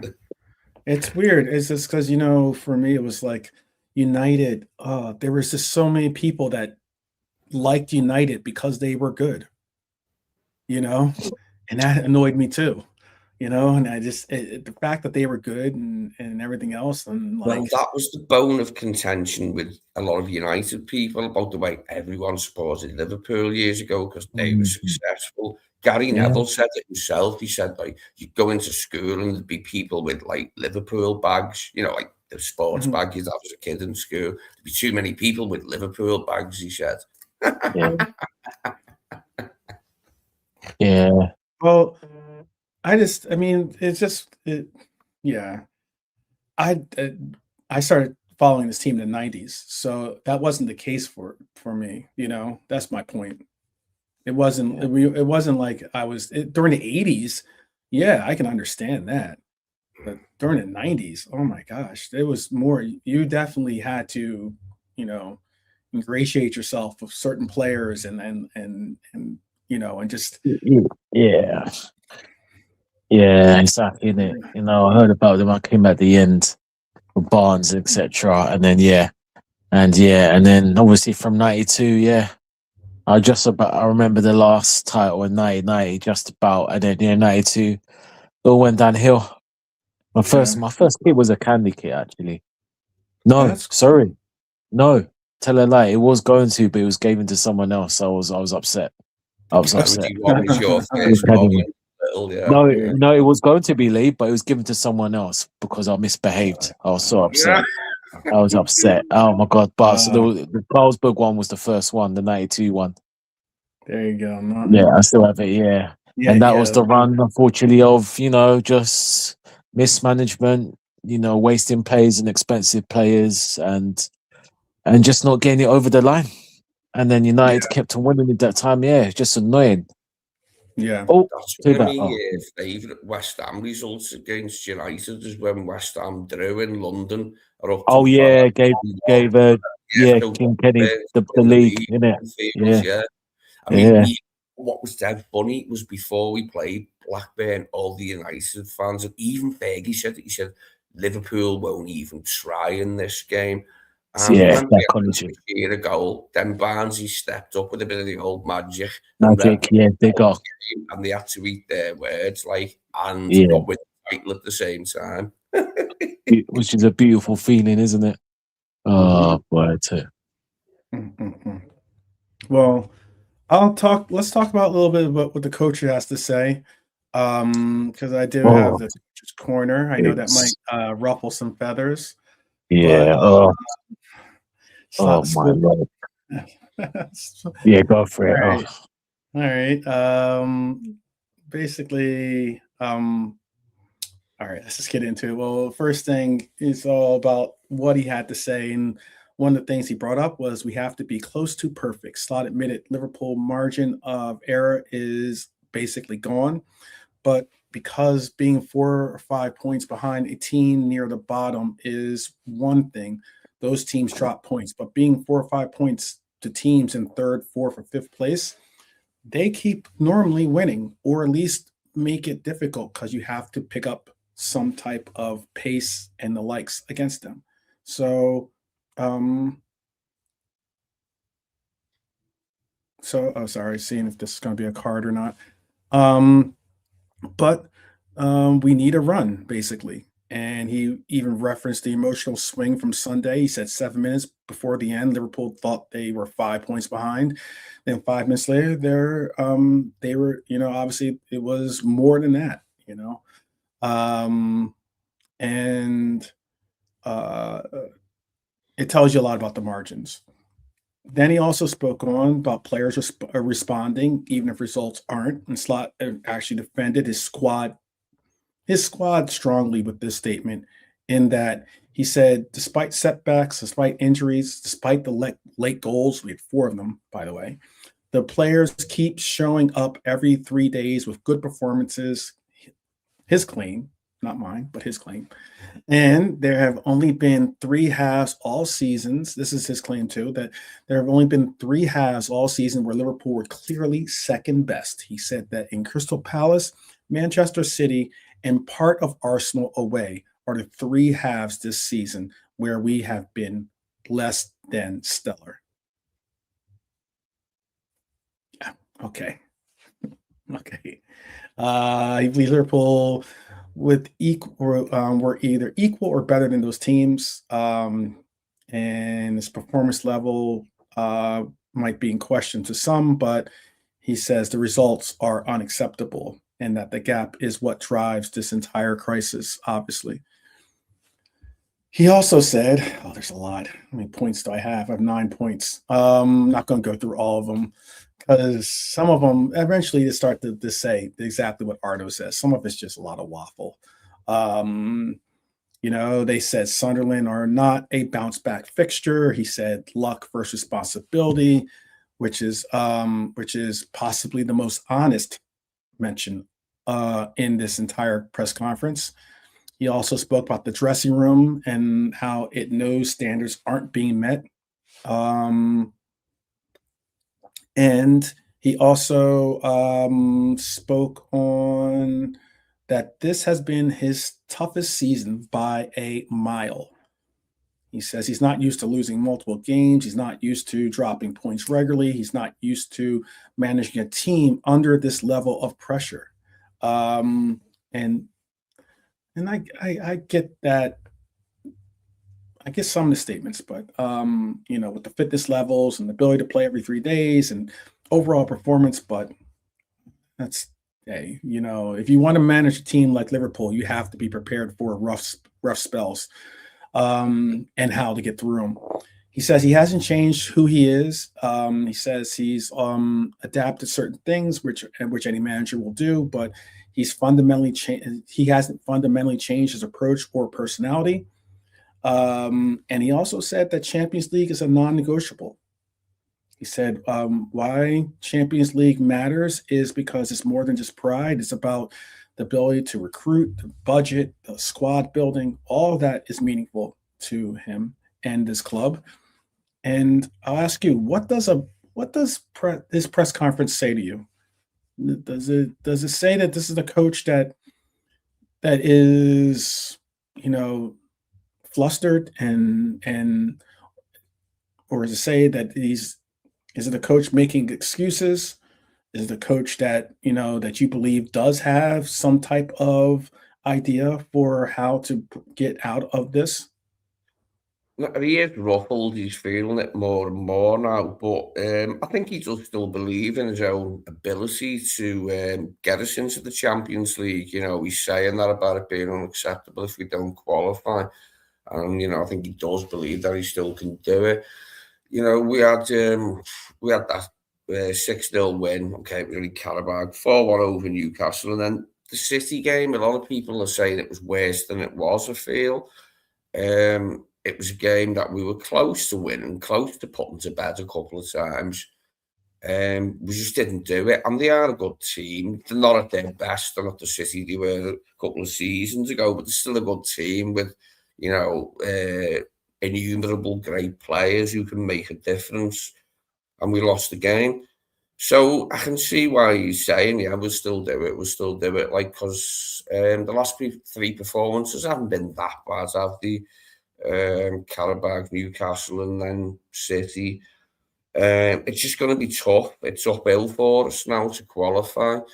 I know I'll be changing my mind from day to day on whether I think we can do it. But we definitely can. We've just got to apply ourselves in the right way and make the right decisions on the pitch. I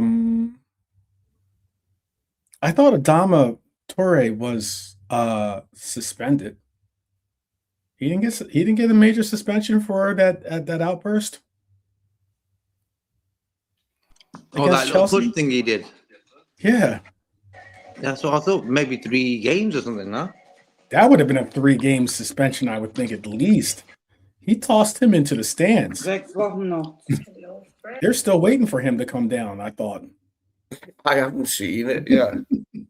It sounds good, though. I was serious. He had to have a space helmet for that one. He got launched. Always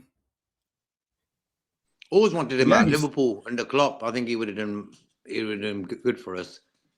I think trainer. He would have been. I don't know why we never just went for him. But you know what? He's gonna just cause havoc. Hold on. Oh, I thought they could have put it shut. How many minutes? They got 7 minutes of extra time on this, so a lot of extra time on this game. We're in the extra time of the extra time. Yeah, is it still 1-0 in it? Yeah, still 1-0. They were just driving. Had a little. Look, West Ham need the points themselves, hence why they're going to put a shift in today. So it was good to see that. So that's why I knew West Ham would they'll put a shift in. And fair play to Leeds. Yeah. It was what's his name from the player they got from Newcastle? Callum Wilson. Callum Wilson, yeah, that's it. That did not make it. Did not seal. I was watching a bit of the Chelsea game earlier, and they took the lead in this, that, and the other, and then they went 2-0 up, and I was thinking, where's that Leeds that came to Anfield and that won that leg around. Like, where's that Leeds? Then at the end of the day, they got 2-2. I was like, fair play. They got their thing. They got their thing going on. Yeah, I thought game was over like at 2-0. I thought, yeah, they're gonna win this. Like, for them to come back was great. I actually thought throughout the game while it was going on that Leeds only had 10 men. I mistook what you said when you said it was in the Everton game. Someone had a red card. I thought it was Leeds who was down to 10 men. So I thought the comeback was even more. Give it.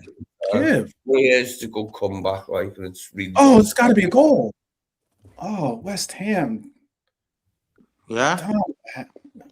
Oh my gosh. Yeah. Adama should have scored there, man. He got past the defender. Anyway. That's not his game. Like, his game is to get the ball in the box. I'd rather West Ham stay up for Forest. Is Adama right or left-footed? Is he right-footed or left-footed? He's right-footed, isn't he? Right. He's right-footed. Oh, that's probably why it was such a poor shot, because it was on his left foot. And it is out for a corner.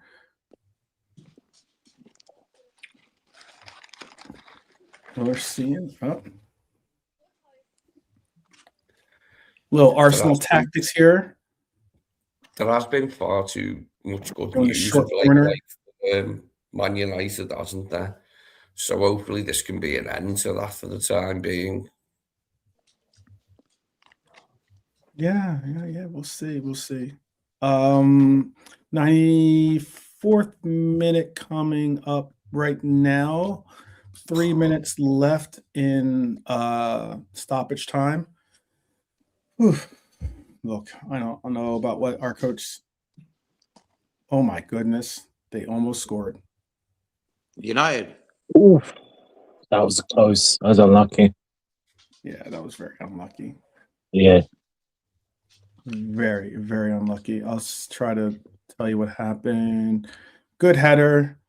Made good contact. Just inches, goes inches wide of going on the right side of the post. Let's just get into predicted lineup, because this is obviously a little bit of a makeshift watch along, but also this is obviously more than a preview. I told you guys we get more than a preview, and that's what we're getting.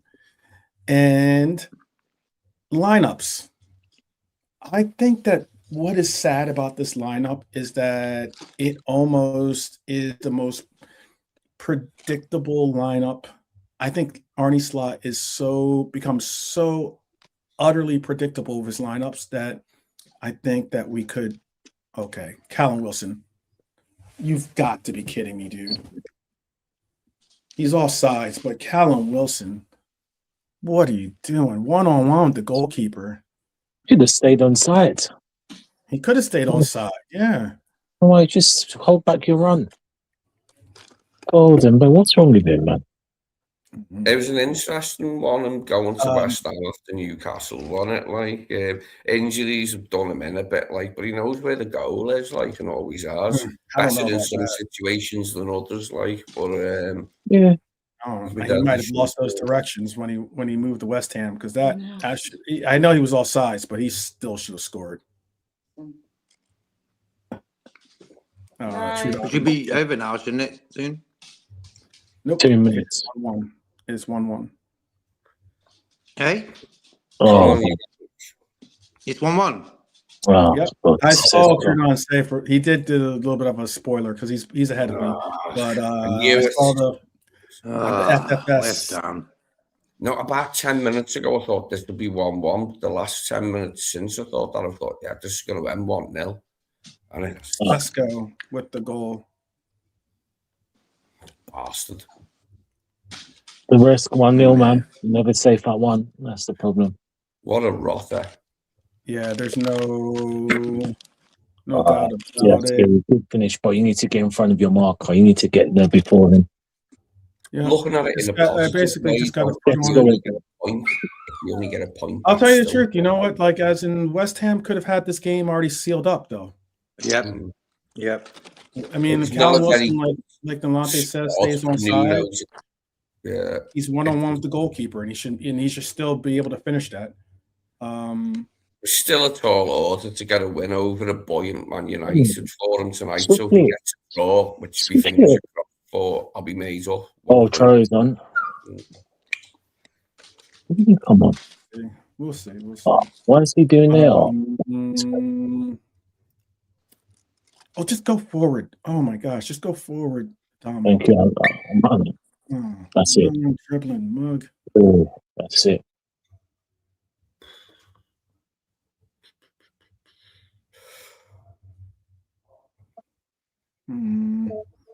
They're pressing. They're Games going are like forward. this now, aren't they? Like they go on forever. Oh. It's when they go over. Come on, look at the space. Oh my word. Look at the space. Oops. Lucky.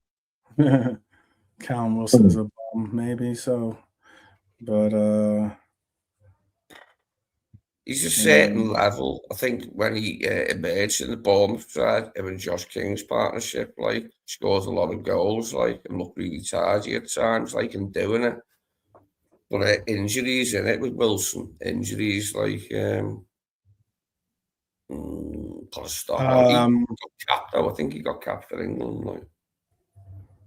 Trying to wait this one out to see what happens. Manchester United fans in the crowd chanting their team on. He got a like win against Fulham, didn't he? That's going to be a wrap, people. 1-1. Thank God for that. Tell you the truth, before the game started today, I thought Chelsea and United were going to win. So I'll take that. It is what it is. I'll take 2 draws. 2 draws, yeah. Yeah.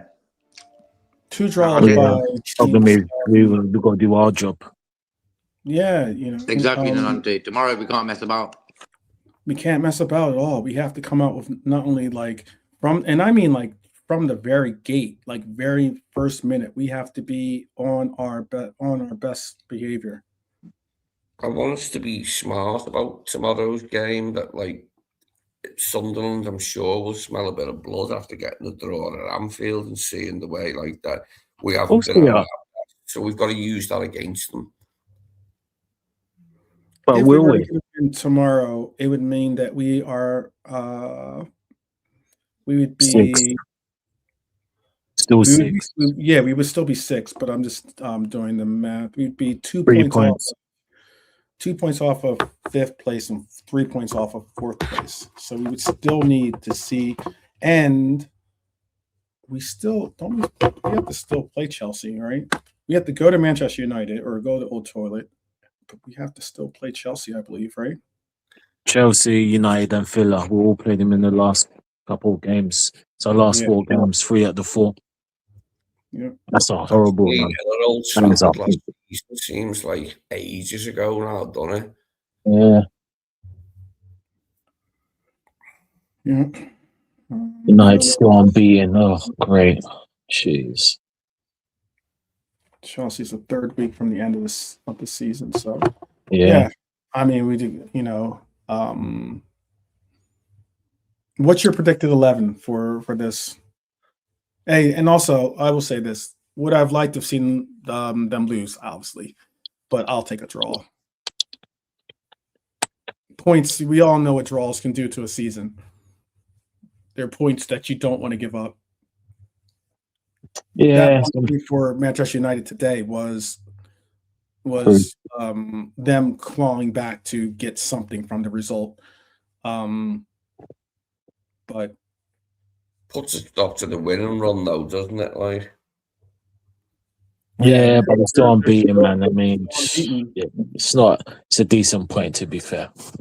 West Ham have been in form, and it's still 4 wins and a draw, which is a decent run. So they'll be content. It'll be a different landscape now, isn't it? Like when there, like you could look at certain games that were coming up for them, and you thought, they'll lose there. Like, I mean, different, don't it? Look, they have to go to next. Manchester United have to go to Everton, a place that is not easy for them to get victories at. That's good news. That's good news for us. Yeah. Sometimes they let us down, Everton, like, but they can easily beat Man United, like at Goodison. but I've done loads of times. In fact, I remember Bobby Charlton saying we always got better results at Anfield than we did at Goodison, about the 60s, like in the early 70s and that. So we never got nothing at Goodison, like, but we get a good result at Anfield sometimes. I just don't see. There's still a lot of football left, actually, and I don't see Manchester United's not going unbeaten. Much less are they going. They're definitely not winning. Obviously, the win streak is over, but they're not going unbeaten for long. They have Everton. They have Crystal Palace at home. They should win that. But Newcastle at Newcastle. They host Villa at home, and then they have to go to Bournemouth. Then they have to host Leeds. Then they have to go to Chelsea. They have to host Brentford. Then obviously we go there, and then they got to go to Sunderland as well. And then they host Forest, and then they play their last game against Brighton. There are some draws and some losses in there, I think, for United to have to deal with. But look, I don't also think that we're going to win out the rest of the season either. So we have to do our part. We have to take advantage of every opportunity we have to make up ground and try to put some space in between our standings with them. I'll go through this 11. Actually, let me make sure. I'll go through this 11 with you, and I'll also even show my 11, actually, because I do have an 11 graphic that I can show. But what do you guys have an 11 that you guys think? You want to do your 11 first before I bring up my graphic here? Yeah, I'll have first. Allison, Robbo right back, Canate, Van Dijk, Kerkers.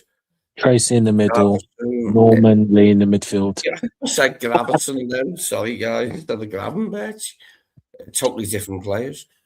Gravenberch, Jones, Wirtz. No, actually, no. Hang on. Let me back up there. I'll go Gravenberch, Jones. Szoboszlai not. Yeah, Wirtz, and then Salah, Ekitiké, and Gakpo. That's all I can do. I can't think of anything else we can do that's different and better. Okay. Yeah. Shall I quickly go through my team? Go ahead. Yeah, I'll go Allison in goal, of course. Lee's right back, because we discussed it the other day. They're going to pick him up. So get ready, bro. Lee right back, because God knows who else is going to play there. Canate, Virgil, of course. I'm going to go Kirkes again. Midfield, Gravenberch, McAllister, Jones, Wirtz. And then your front three, isn't it? Salah, Ekitiké, and Gakpo. Okay. I get a feeling he will play four midfielders and sacrifice one of the two wide forwards to include Curtis and Mac and Grav and Wirtz. Okay. That'd be better, Lee, actually. I'd rather go with that. Probably will be. I'm tired of all this pussyfooting around with lesser teams and that. But it's not a good way to think, is it? Like that we can just blow teams away because of who we are and our players are better. So I think he will probably go down that route, of benching one of the wide players this weekend. You want to give yours and lot? Give your 11, and then I'll bring up mine. Yeah, I would go Allison, Ramsey, Ibu, VVD, Kirkes. This is yours, or this is No, this is mine. No, this is mine. Oh, okay. I'll do what I think Slot will go. Oh god, this midfield hard. I'll go Endo, Jones, and then I'll have Wirtz in the middle. I'll go. Oh god, slipping it. It's not really much. I'll go Rio, Geza, and Ekitiké. Okay, I'll show you guys what my lineup is looking like.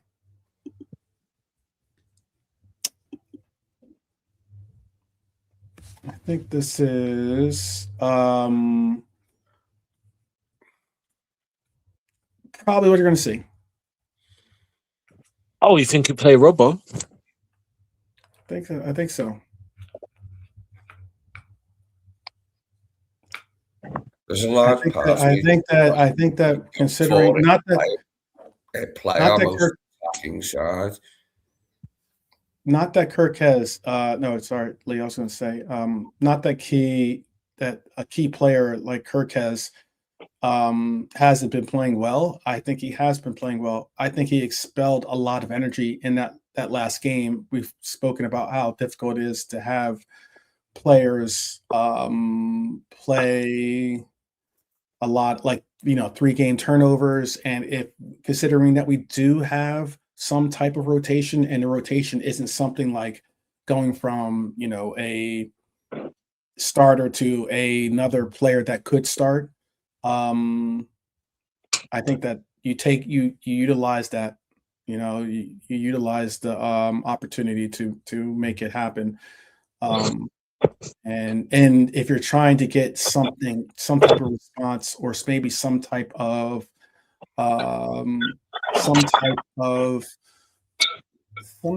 wake up call, like Red Armchair Supporter said, maybe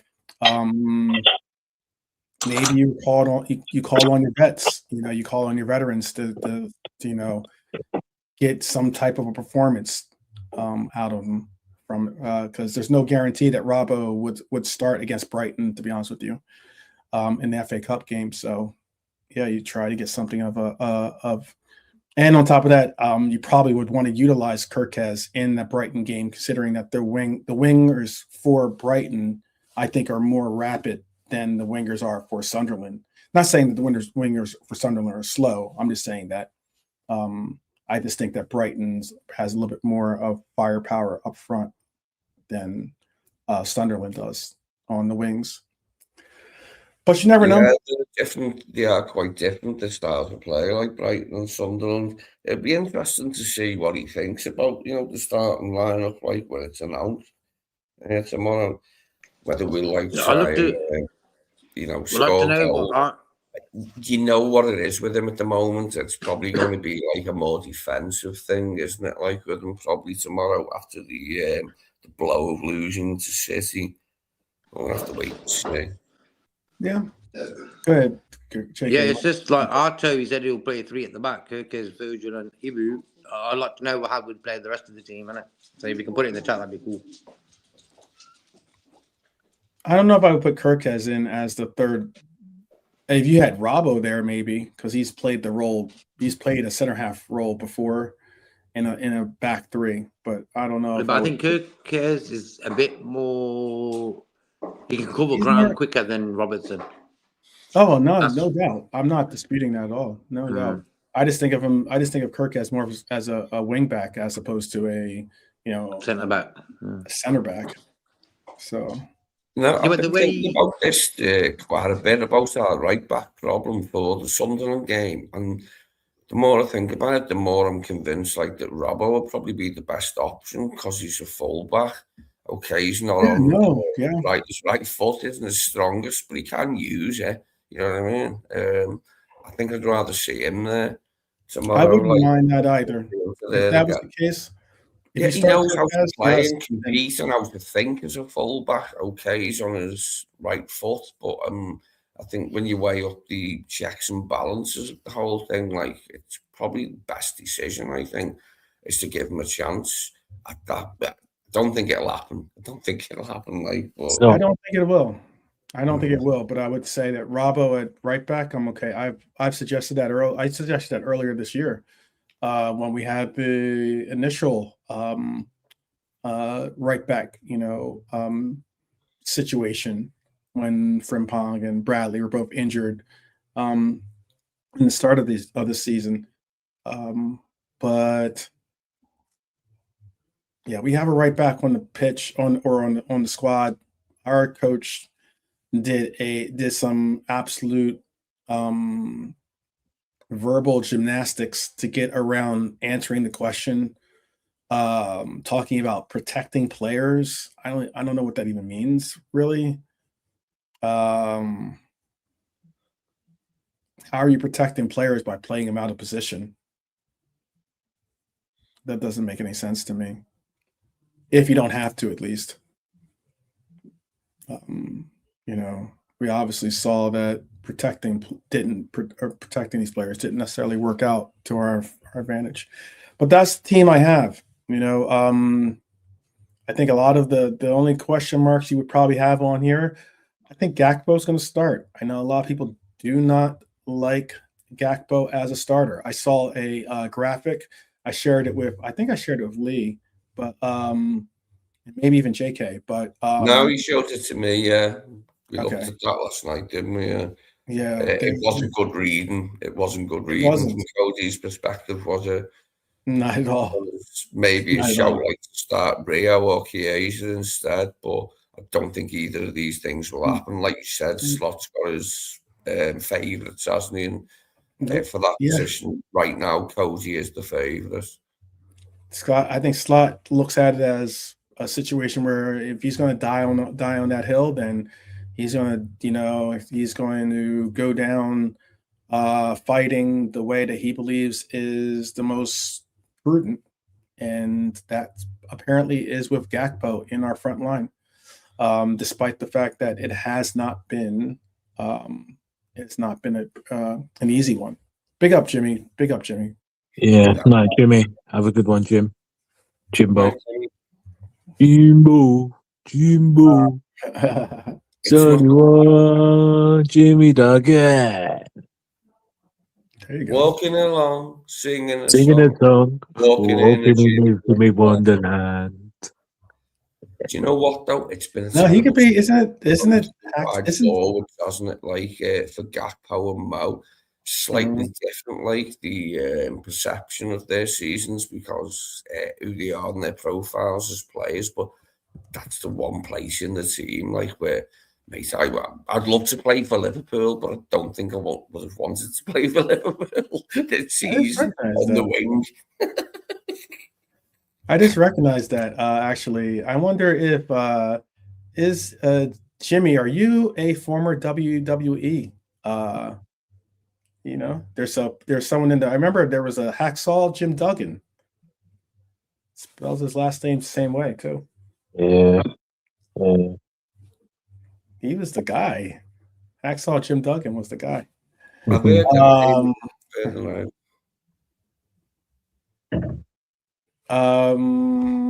he used to have peace, Jimmy. Yeah, he used to have this. He used to bring this like 4x4 piece of wood to the ring every time he went in. Hacksaw Jim Duggan, yeah. Yeah, there you go. Yeah, I know him. You remember him? Yeah, Ultimate Warrior was my favorite, I think. Yeah, we can tell what he was on, and he went to cocaine. Red Bull, them days. Yeah. The Red Bull before the Red Bull. Yeah. Yeah, some serious Red Bull. All right. Man, Savage, though. He was a character. You unbelievable stuff. What you know, Arne Slot. Yeah, what you gonna do? All right, score predictions. I have in this game. My score prediction is 3-1 Liverpool. I know that's probably a bold statement. I'm hoping that we can get a bold performance from our team. I have in this game. I have Ekitiké with a brace, and I have Cody Gakpo start as our party starter for this. I think he'll start the party for us at least. Not necessarily if he'll get the first goal, but I think he will definitely get. I'm hoping he gets the first goal, but he'll get the first goal for us, I think. And then, what is your? How about give us some of your score predictions out there? We have 2-1 from Red Armchair supporter. Lee, do you have a score prediction in this one? Not going to go for the clean sheet, so they get 2. And we get 4. Only. No, it's going to be a weird game. Like we all think it'll be 0-0, which it probably will be, but it's going to be a 4-2 in our favour. Wow, I thought I was going heavy with 3-1. He went 4-2. Okay, I just thought they'd go for an exotic scoreline, an unlikely one. That is. There will be goals. Then that's definitely not what that title would be. How about for you, JK? What's your score prediction? You know what? The number I can see on the screen is 1-2. So I'll take that. All right. 1-2. Got you. 1 to Sunderland, 2 to Liverpool. 1-2. Meet me outside. Same as Red Armchair, man. Me and Red Armchair always seem to get the same prediction. Let's hope we get it right tomorrow, man. Let's go 2-0 for Red Armchair. Let's go 2-0. Better. All right. 2-0 then. All right. How about for you, Nolante? Big old Red Armchair in terms of his memories, Papa Shango. And if you know Red Armchair, Papa Shango was the godfather as well, Red Armchair. I'm not sure if you know that, but yeah. Papa Shango, aka the godfather, yeah. 1-1. That would be peak. 1-1. Ardo's a Sunderland fan. Yeah. Ardo says 2-1. Yeah. Says that Sunderland's going to win this one 2-1. We have a 1-1 draw from Nolante. We have 2-0 from JK, 4-2 from Lee, and I'm going with 3-1. In reality, I think the game will be a grind and incredibly hard work. And if we do manage to come out of it with victory, it'll be by 1 goal, no more than that. But you know what, though, is when you really look at the bigger picture, this time last year, we're going to be champions, and they're doing pretty well in the championship, but they were a championship team. Like, how can we, as Liverpool, be scared to go to Sunderland, a championship team, man? Well, no. That's embarrassing. No, it's embarrassing. Yeah. All right, how about this? Surprise pop quiz for you guys, because I was going to do it tomorrow, but rather than I might not be able to be part of the red roll call tomorrow, so that's what I'll have to do it now. And this is a pop quiz for those out there that want to participate. You guys, I don't think Norm is a part of the chat, so you guys don't have your ringer. So we'll be a little bit more tough settings for some, but I believe in the chat that you guys will be able to do this. You'll have the backing of the panel that can play as a collective. All right, I'll even give you multiple choice if you ask for it, but I'll try to keep some type of totals. All right, so here's the first question. In the last 66 league meetings between Liverpool and Sunderland, how many times have Liverpool lost? If you want, I'll give you 2 points if you get it without multiple choice. I'll give you 1 point if you get it with the multiple choice. I'm going 0. You want to answer without? I'm going to say 4. Okay. I'll give you multiple choice. How about that? Since you guys aren't. I don't want to say close, but I'm nowhere near the answer. Go on. No, maybe you are. Who knows? Go on, give us the multiple. All right. So the choices are 12, 9, 5, or 3. I was going to go higher. You know what, bro? How many games did you say? 60? 66. Oh, no wonder I was thinking, we lost. Okay, I'll go 5. What do you guys want to go as collective? What do you guys? I said 4 initially. I'm going to go for the 5 myself. Yeah. Let's go all 5 then. Nolante, cool. Unanimous decision. Yep. Let's go 5. And a unanimous. Let's see if it's right or wrong. See what they say.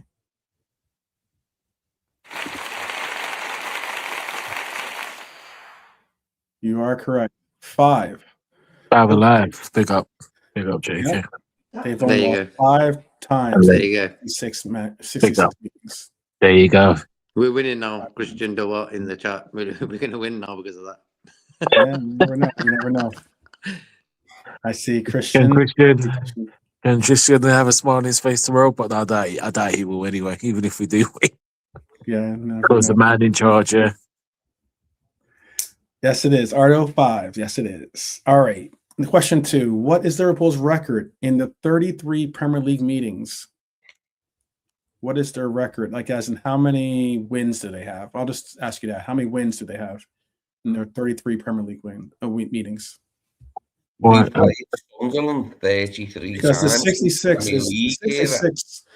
Yeah, It won't be the Premier League. I doubt it. 33 times because they've been Championship quite a bit. No, I can These- actually remember them, to be honest. Like in the top league, whether it was Division 1 or Premier League, not that much. These questions are taken from statistics from Liverpool FC. So that's how they referenced it. Okay, so- say the thing again, the question again, the number. What is the record in the 33 Premier League meetings? What's Liverpool's record, meaning how many wins? Do they have 15, 18, 22, or 25? Gotta be 25. I'm going 22. Desmond, I'm going. 22 on Desmond. Okay. What do you guys want to do? What number do you guys want to go with? It's up to you, I'm Nintendo. going with 25, like the highest number. Yeah, you know what? I'll go with go with JK Lee Desmond. Desmond? That is close. It was 18. Oh, You know, Liverpool's well, Premier I League thought you record- said 25 then. Yeah, So exactly. go on, Lee. Yeah. 18 wins. bad, When though. was Sunderland's last Premier League win over Liverpool? 2017, 2015, 2012, or 2009? say them again. Thoughts. The years. 2017, 2015, 2012, or 2009? Which is what the last time Sunderland will beat us? Mm-hmm. 2009. I'm just waiting on what you guys want to say as a collective. I'll say 2009 as well.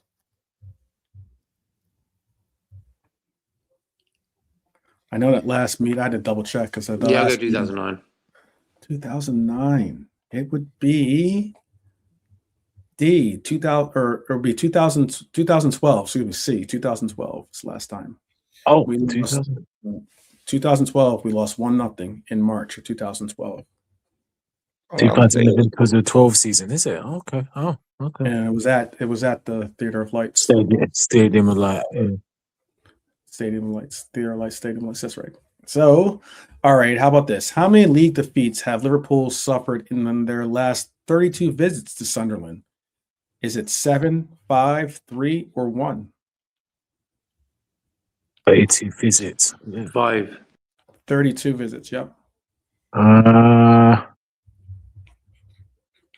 Is it 7, 5, 3, or 1? I will say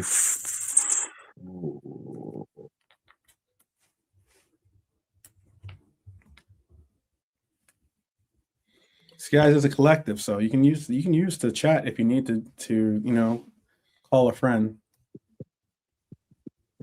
or go with the chat or the what is it, audience poll? Is that what they call it on Who Wants to Be a Millionaire? Great show. It was great when it started. That really liked that one. Yeah. So which is it, A, B, C, or D? Is it 7, 5, 3, or 1? Which you guys want to go with? I'm gonna go with my favorite number, which is 3. 3. Guys, so I don't know what. Yeah, it would be correct. 3. Only 3 defeats since 1958. 3 defeats since 1958. I'm struggling to remember Sunderland sides in the Premier League era beyond the Peter Reid managed one that had Phillips. No, it has to be 33 times in the league, 100%. But in top flight, maybe. Yeah, in the Premier League, definitely. It's like, you do forget, like, when teams come up and go down, sometimes you forget. No, they've been, I'm looking at it. They were in 96, 97, 98, or 96, 97, 99, 2000, 2001. They're in 2002, 2000, 2005, 2007, 2008, 2009, 2010, 2011, 2012, 2013, 14, 15, 16, 17. It's been 8 years since they've been in the Prem. Maybe that's the reason why it feels like so long, but Yeah, no, I've forgotten like the recent short stints in the Prem, like, you know, I have to admit that, like. Okay. Yeah. No, No. I think if you look into it, like, I think they've won more than Newcastle have, like, in terms of titles and shit, like, it was possibly. years ago and that, like, but I know that's their ground Sunderland is well is known, their like, to the boys as well, the Roker Raw, their old park. Roker Park, yeah. Yeah, I mean, they're all, I think, yeah, both of them have won it's the first division championship a good couple of times. Remember, Newcastle won it under Rafa. And obviously, silverware, Sunderland got the FA Cup, obviously, Montgomery in the 70s. And then Newcastle now have got the Carabao Cup. So, yeah. How many games are Liverpool unbeaten against promoted sides? Is it 10, 14, 19, or 25? Oh, we've lost. Oh, we do 1 and 2 with Burnley, that's 2 twice with Leeds, mm, 1 this season. Burnley, Leeds, and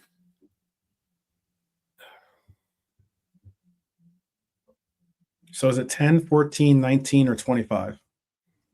I feel like 19. What do you guys reckon? I'm going to go the top end of the market with 25. Okay. JK, deciding for JK. He's gonna ask for the question again. I bet if he even answers at all, he'll ask for the question again. JK, yes. Yeah. JK's I'll let Red Armchair supporter go for JK. He says 19. So I'll say you are correct. Hey, bro. There you go. There you go. Yeah, thanks for that. Yeah. Red Armchair's like my twin brother. He always, like, me and him sort of getting the numbers right all the time. So. Yeah. 19 it is. 19 it is. There you go. There you go. How many Premier League home games are Sunderland unbeaten in this season? Is it 8, 10, 12, or 15? Oh, no. Who did? No, 15. Have they lost? I don't think they've lost at home. No, 15. Oh, no. They haven't played 15 home games. Are you talking about in the league, yeah? In the league, yeah. Premier League. Oh, no. They haven't played 15 games yet, have they? No. It's 24. I'll say 12. Famous beach ball incident. Yep. I know people are talking about that. Yeah. Home this season, I don't think they've lost a game. At home this season, I'll say 12. What do you guys reckon? Say 12? Yeah. Sounds about right to me. Yeah. Don't think they played 15. 12 would be correct. Yeah, I thought so. Correct. It's the best start by a promoted side since 1977-1978 season. The best start.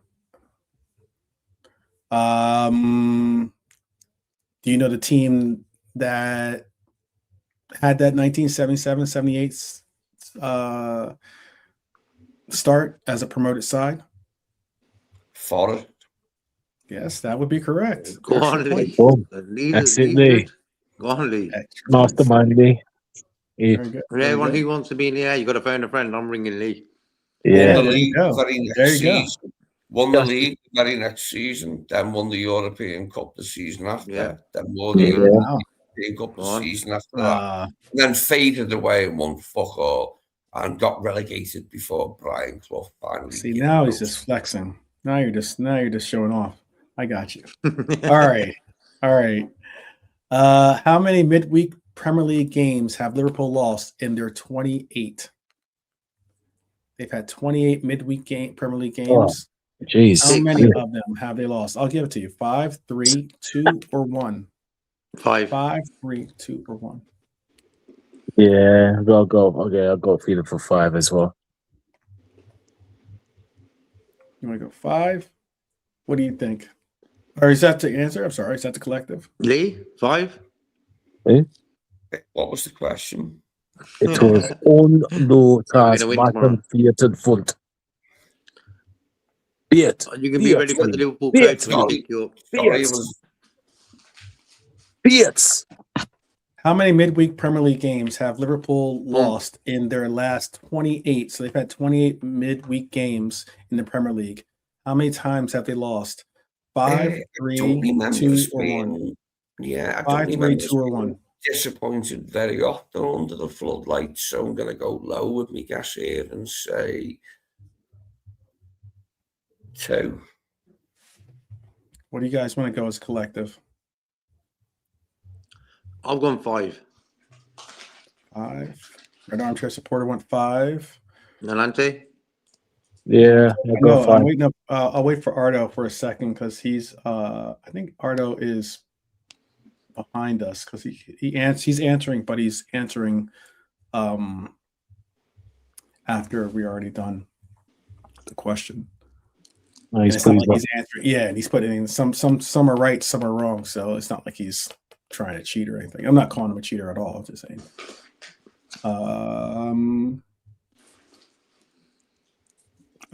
5 is what your answer is. Have a little bit better faith in our team, my Reds. We are strong when it comes to Hump Day. 3. And that is 1. Oh, wow. We only lost once. Wow. Only lost once. That's a nice surprise. No, I do remember that we haven't lost loads of games like in that setting in recent. You know what? I'm happy it's not 0 because I can imagine it'll be 1. Yeah. Then it'd be a different story. And it would definitely be 1 by tomorrow. Would definitely be 1 going with our luck. With Arnie's record. Sorry about that. Yeah. All right. How many goals per game have Sunderland averaged versus Liverpool in Premier League history? Is it 1.2, 0.9, 0.6, or 0.3? Could be anything. Could be anything. 0.6. I don't know. Like the floodlights. Yes, we do.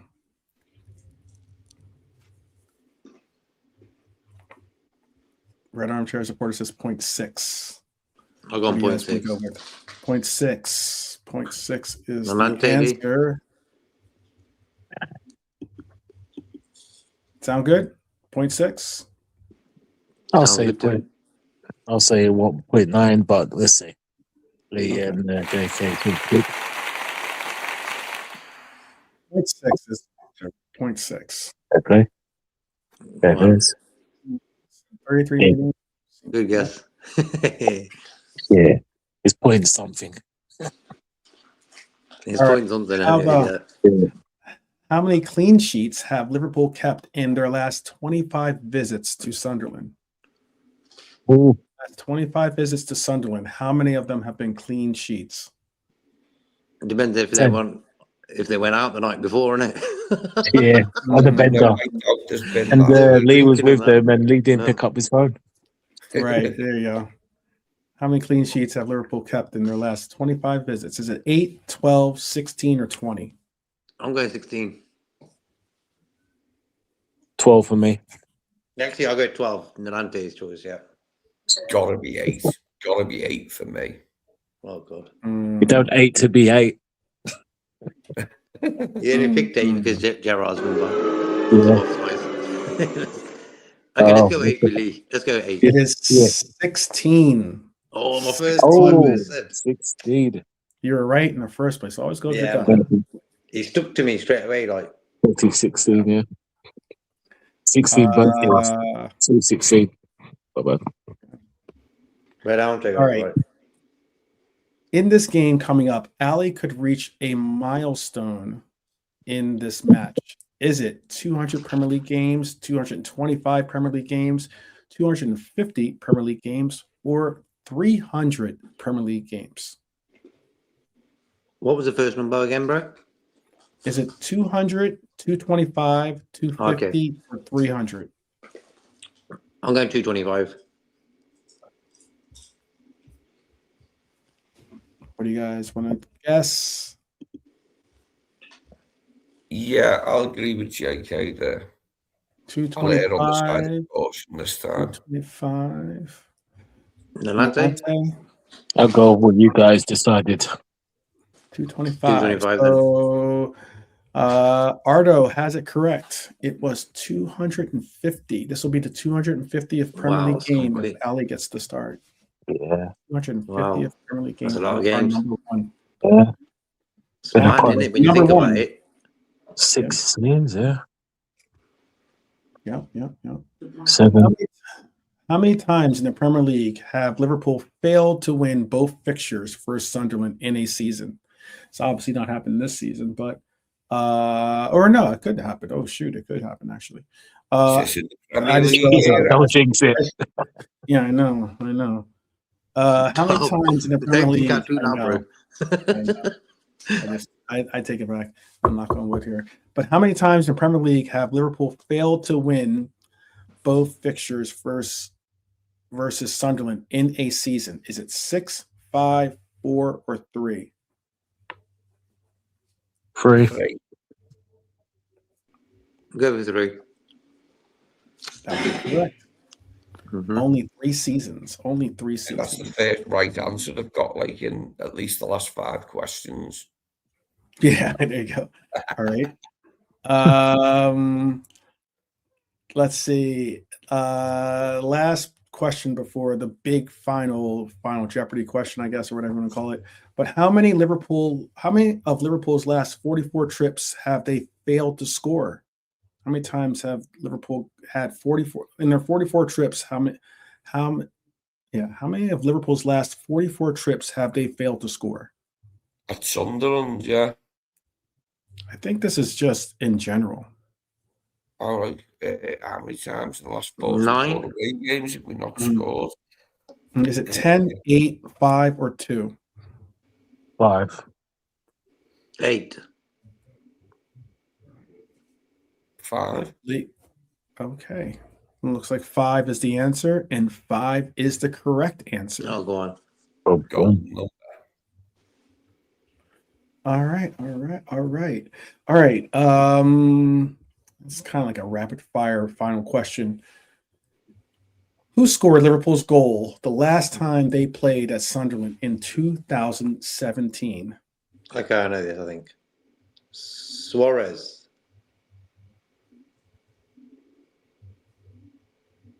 Yeah. 2017, JK. 2017. Yeah, that was how many years ago? That was like 9 years ago. It's Suarez, JK. Suarez was not. No, but he was gold. That's He's So, gold. who scored our last goal at Sunderland? And it was in 2017. Okay. What month was it? 12? What month was it? 12? It was January 2nd, 2017. So that's before Coutinho went. Oh, Sturridge. Harry Wilson. Was it Coutinho? Are you asking or as your answer or? There's a bit of both there. Yeah, I know, right? I'm not going to give it away. All right, Coutinho. Coutinho and who else? Could it- Then? Oh, could it be? I'll give you That's- that. It's not a brace. It's two different people. So is he one, I Coutinho? kind of just did. I just give you the answer. I Yeah, guess, didn't I? Coutinho's one, right? Thank you. I'll take that. I just gave you a major clue. How about that? Oh, Mo. Because I don't even. You guys, do you know what the score was? 2-0. Nope.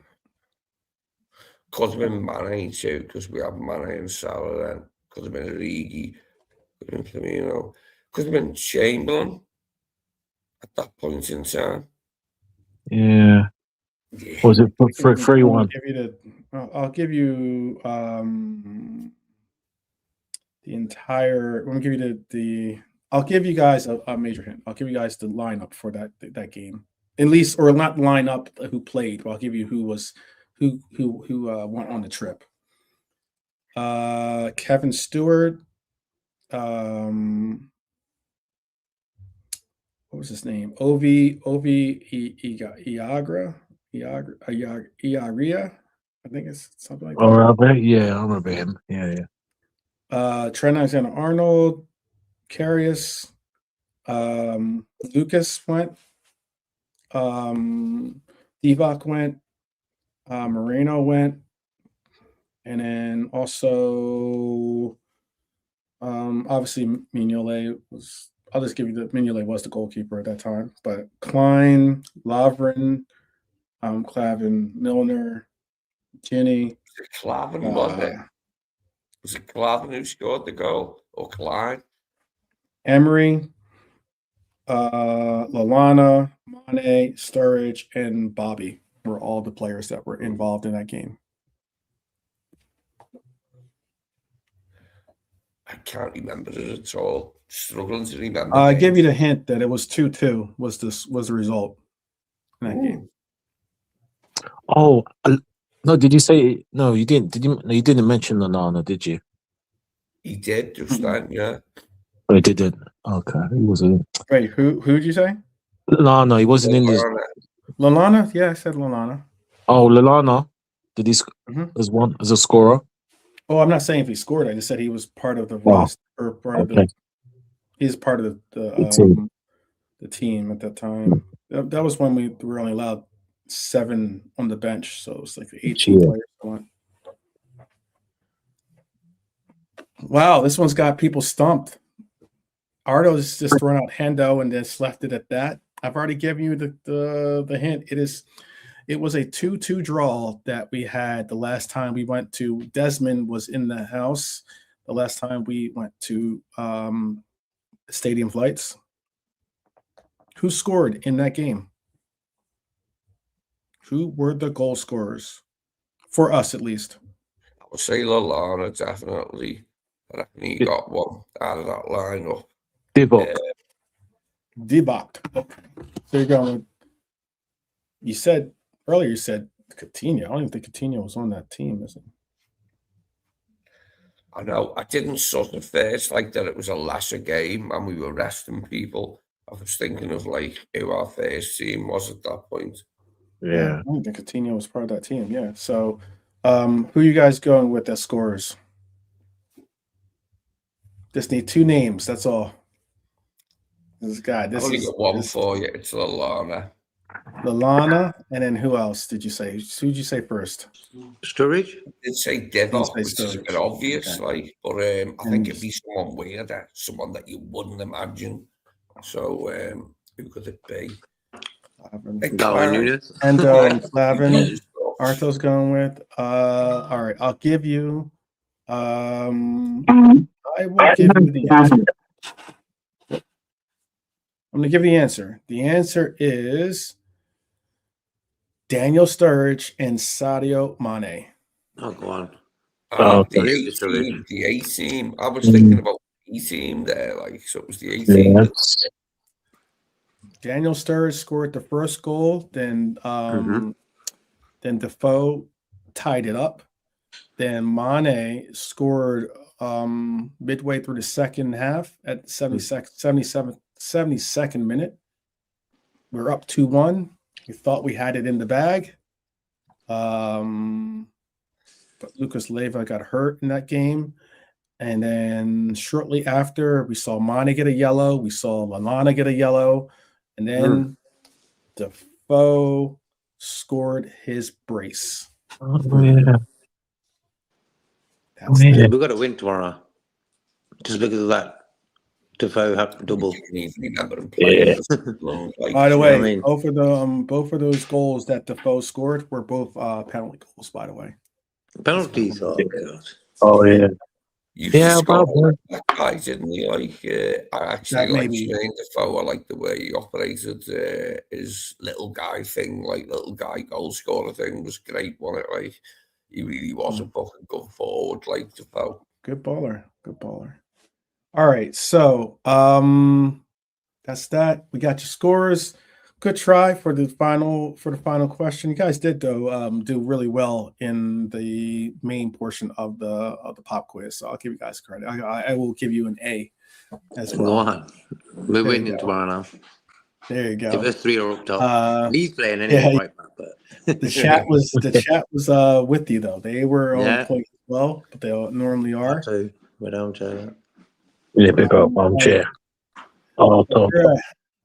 We're at 2.5 hours, so I'm going to say like this: the takeaway from today's preview, more than a preview. I'm trying to make that like a catchphrase or coin phrase. More than a preview, is that history says Liverpool should win this fixture, but form says it won't be easy.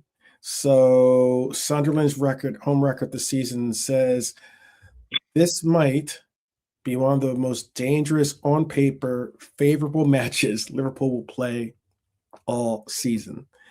But this is where we make a real push towards reclaiming some of the points that we are now trailing both Chelsea and Manchester United. Look, we got a result out of today. There were people today that a lot of people thought today Manchester United, they thought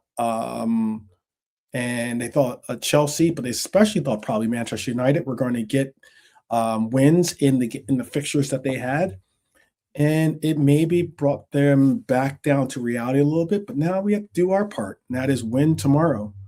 It is not going to be an easy fixture, but it is going to be one that we have to put all of our efforts in winning. I say simple as that. But Lee, what do you want to say as your final words here? I hope and pray we can get a result at Sunderland. Hopefully we can. I don't think it's that hard on the sign. For us, we've had 2 decent, encouraging performances in the Champions League and the Premier League. Then we had a mixed bag of a performance against City, but it was against a good team, so hopefully we can have a good performance next time out and get a result. Okay. I'll stay on for a few seconds more, see if Nalante wants to say anything if he does come back. But how about for yourself, JK? What are your last thoughts? Well, before the show started and stuff, when you see in the fixtures, you're thinking Chelsea at home to Leeds and West Ham down the bottom of the table to sort of inform United. You're thinking straight away 3 points each for them guys. And it never really, and then we all got together on the show, the old school crew, the whole of us, and the chat, and then the results went sort of all right. Could have been 3 points, they got a point each. I would have taken that before the whistle blew, innit? So it was a good day in that way. Liverpool have to take advantage of that because this season, there's not that long left, man. 12 games, 13 games. Yeah, man. So let's go for that win tomorrow. It all depends on the team, but I did like that 4 in midfield, 2 up top sort of thing. Could work. And thanks to the chat as always, man. All right. Maybe Namante had to take care of some things quickly, so I'll say for Nalante, big up. Thank you for joining us today, Nalante. Big up. Very, very important member of the team here. Shout out to JK as well. Thank you for joining us, holding it down as our German correspondent as well. That's right. Giving us the inside dirt. And definitely big up to our resident Scouser, Lee, for joining us today too. Big up. We have a new name. I haven't seen this name before, but that's cool. No, please. Blitz TV. FV. He's not really bullish on us winning tomorrow, but all the same, all good. As a Liverpool fan, he says we most likely will not win, maybe even lose. He says he sees a draw, and unfortunately, we probably won't take advantage of Chelsea United dropping points today. I'm hoping that you are wrong, obviously, and I'm sure you're hoping that too as a Liverpool fan. So So, but I do appreciate you bringing tuning in and clicking on, and hopefully become a regular. If not, certainly subscribe and hit the notification bell so that you can join us for the conversation. Shout out to all the OGs in the house that joined us from the start as well. You know, I already said hello to you earlier, but you all know who you are. So big up to those that are watching us on replay too, whether on X or on YouTube. Big up to every last one of you. We will have a post-match reaction tomorrow. Just going, or at least I'm hoping I can set it up. I hope I can set it up. I can be on camera, but we're going to see about it, because we're going to do our best to try to set something up down at my supporter pub. We've been trying to talk more about trying to get them involved in some of the action here. So we will see if we can do something tomorrow. From where I like to be when I'm with my other brethren here in my region. But hopefully you can join us tomorrow, regardless of where you are in the world. I just like to say mad props to everyone for showing the love by tuning in, and I hope that you do so tomorrow. And we will see you all again tomorrow. Until then, up the Reds. Let's get this win. I know it's not easy, but let's get this win. That's what we have to do. Focus, get this win, and we move, people. We move. Enjoy yourselves. Enjoy yourselves out there. Don't get too involved in the conversations to the point where you start getting into fights, with people, verbal fights, at least with people online. Let's just hold off that energy and hopefully project some positive energy for tomorrow. And we'll see you tomorrow then. Take care.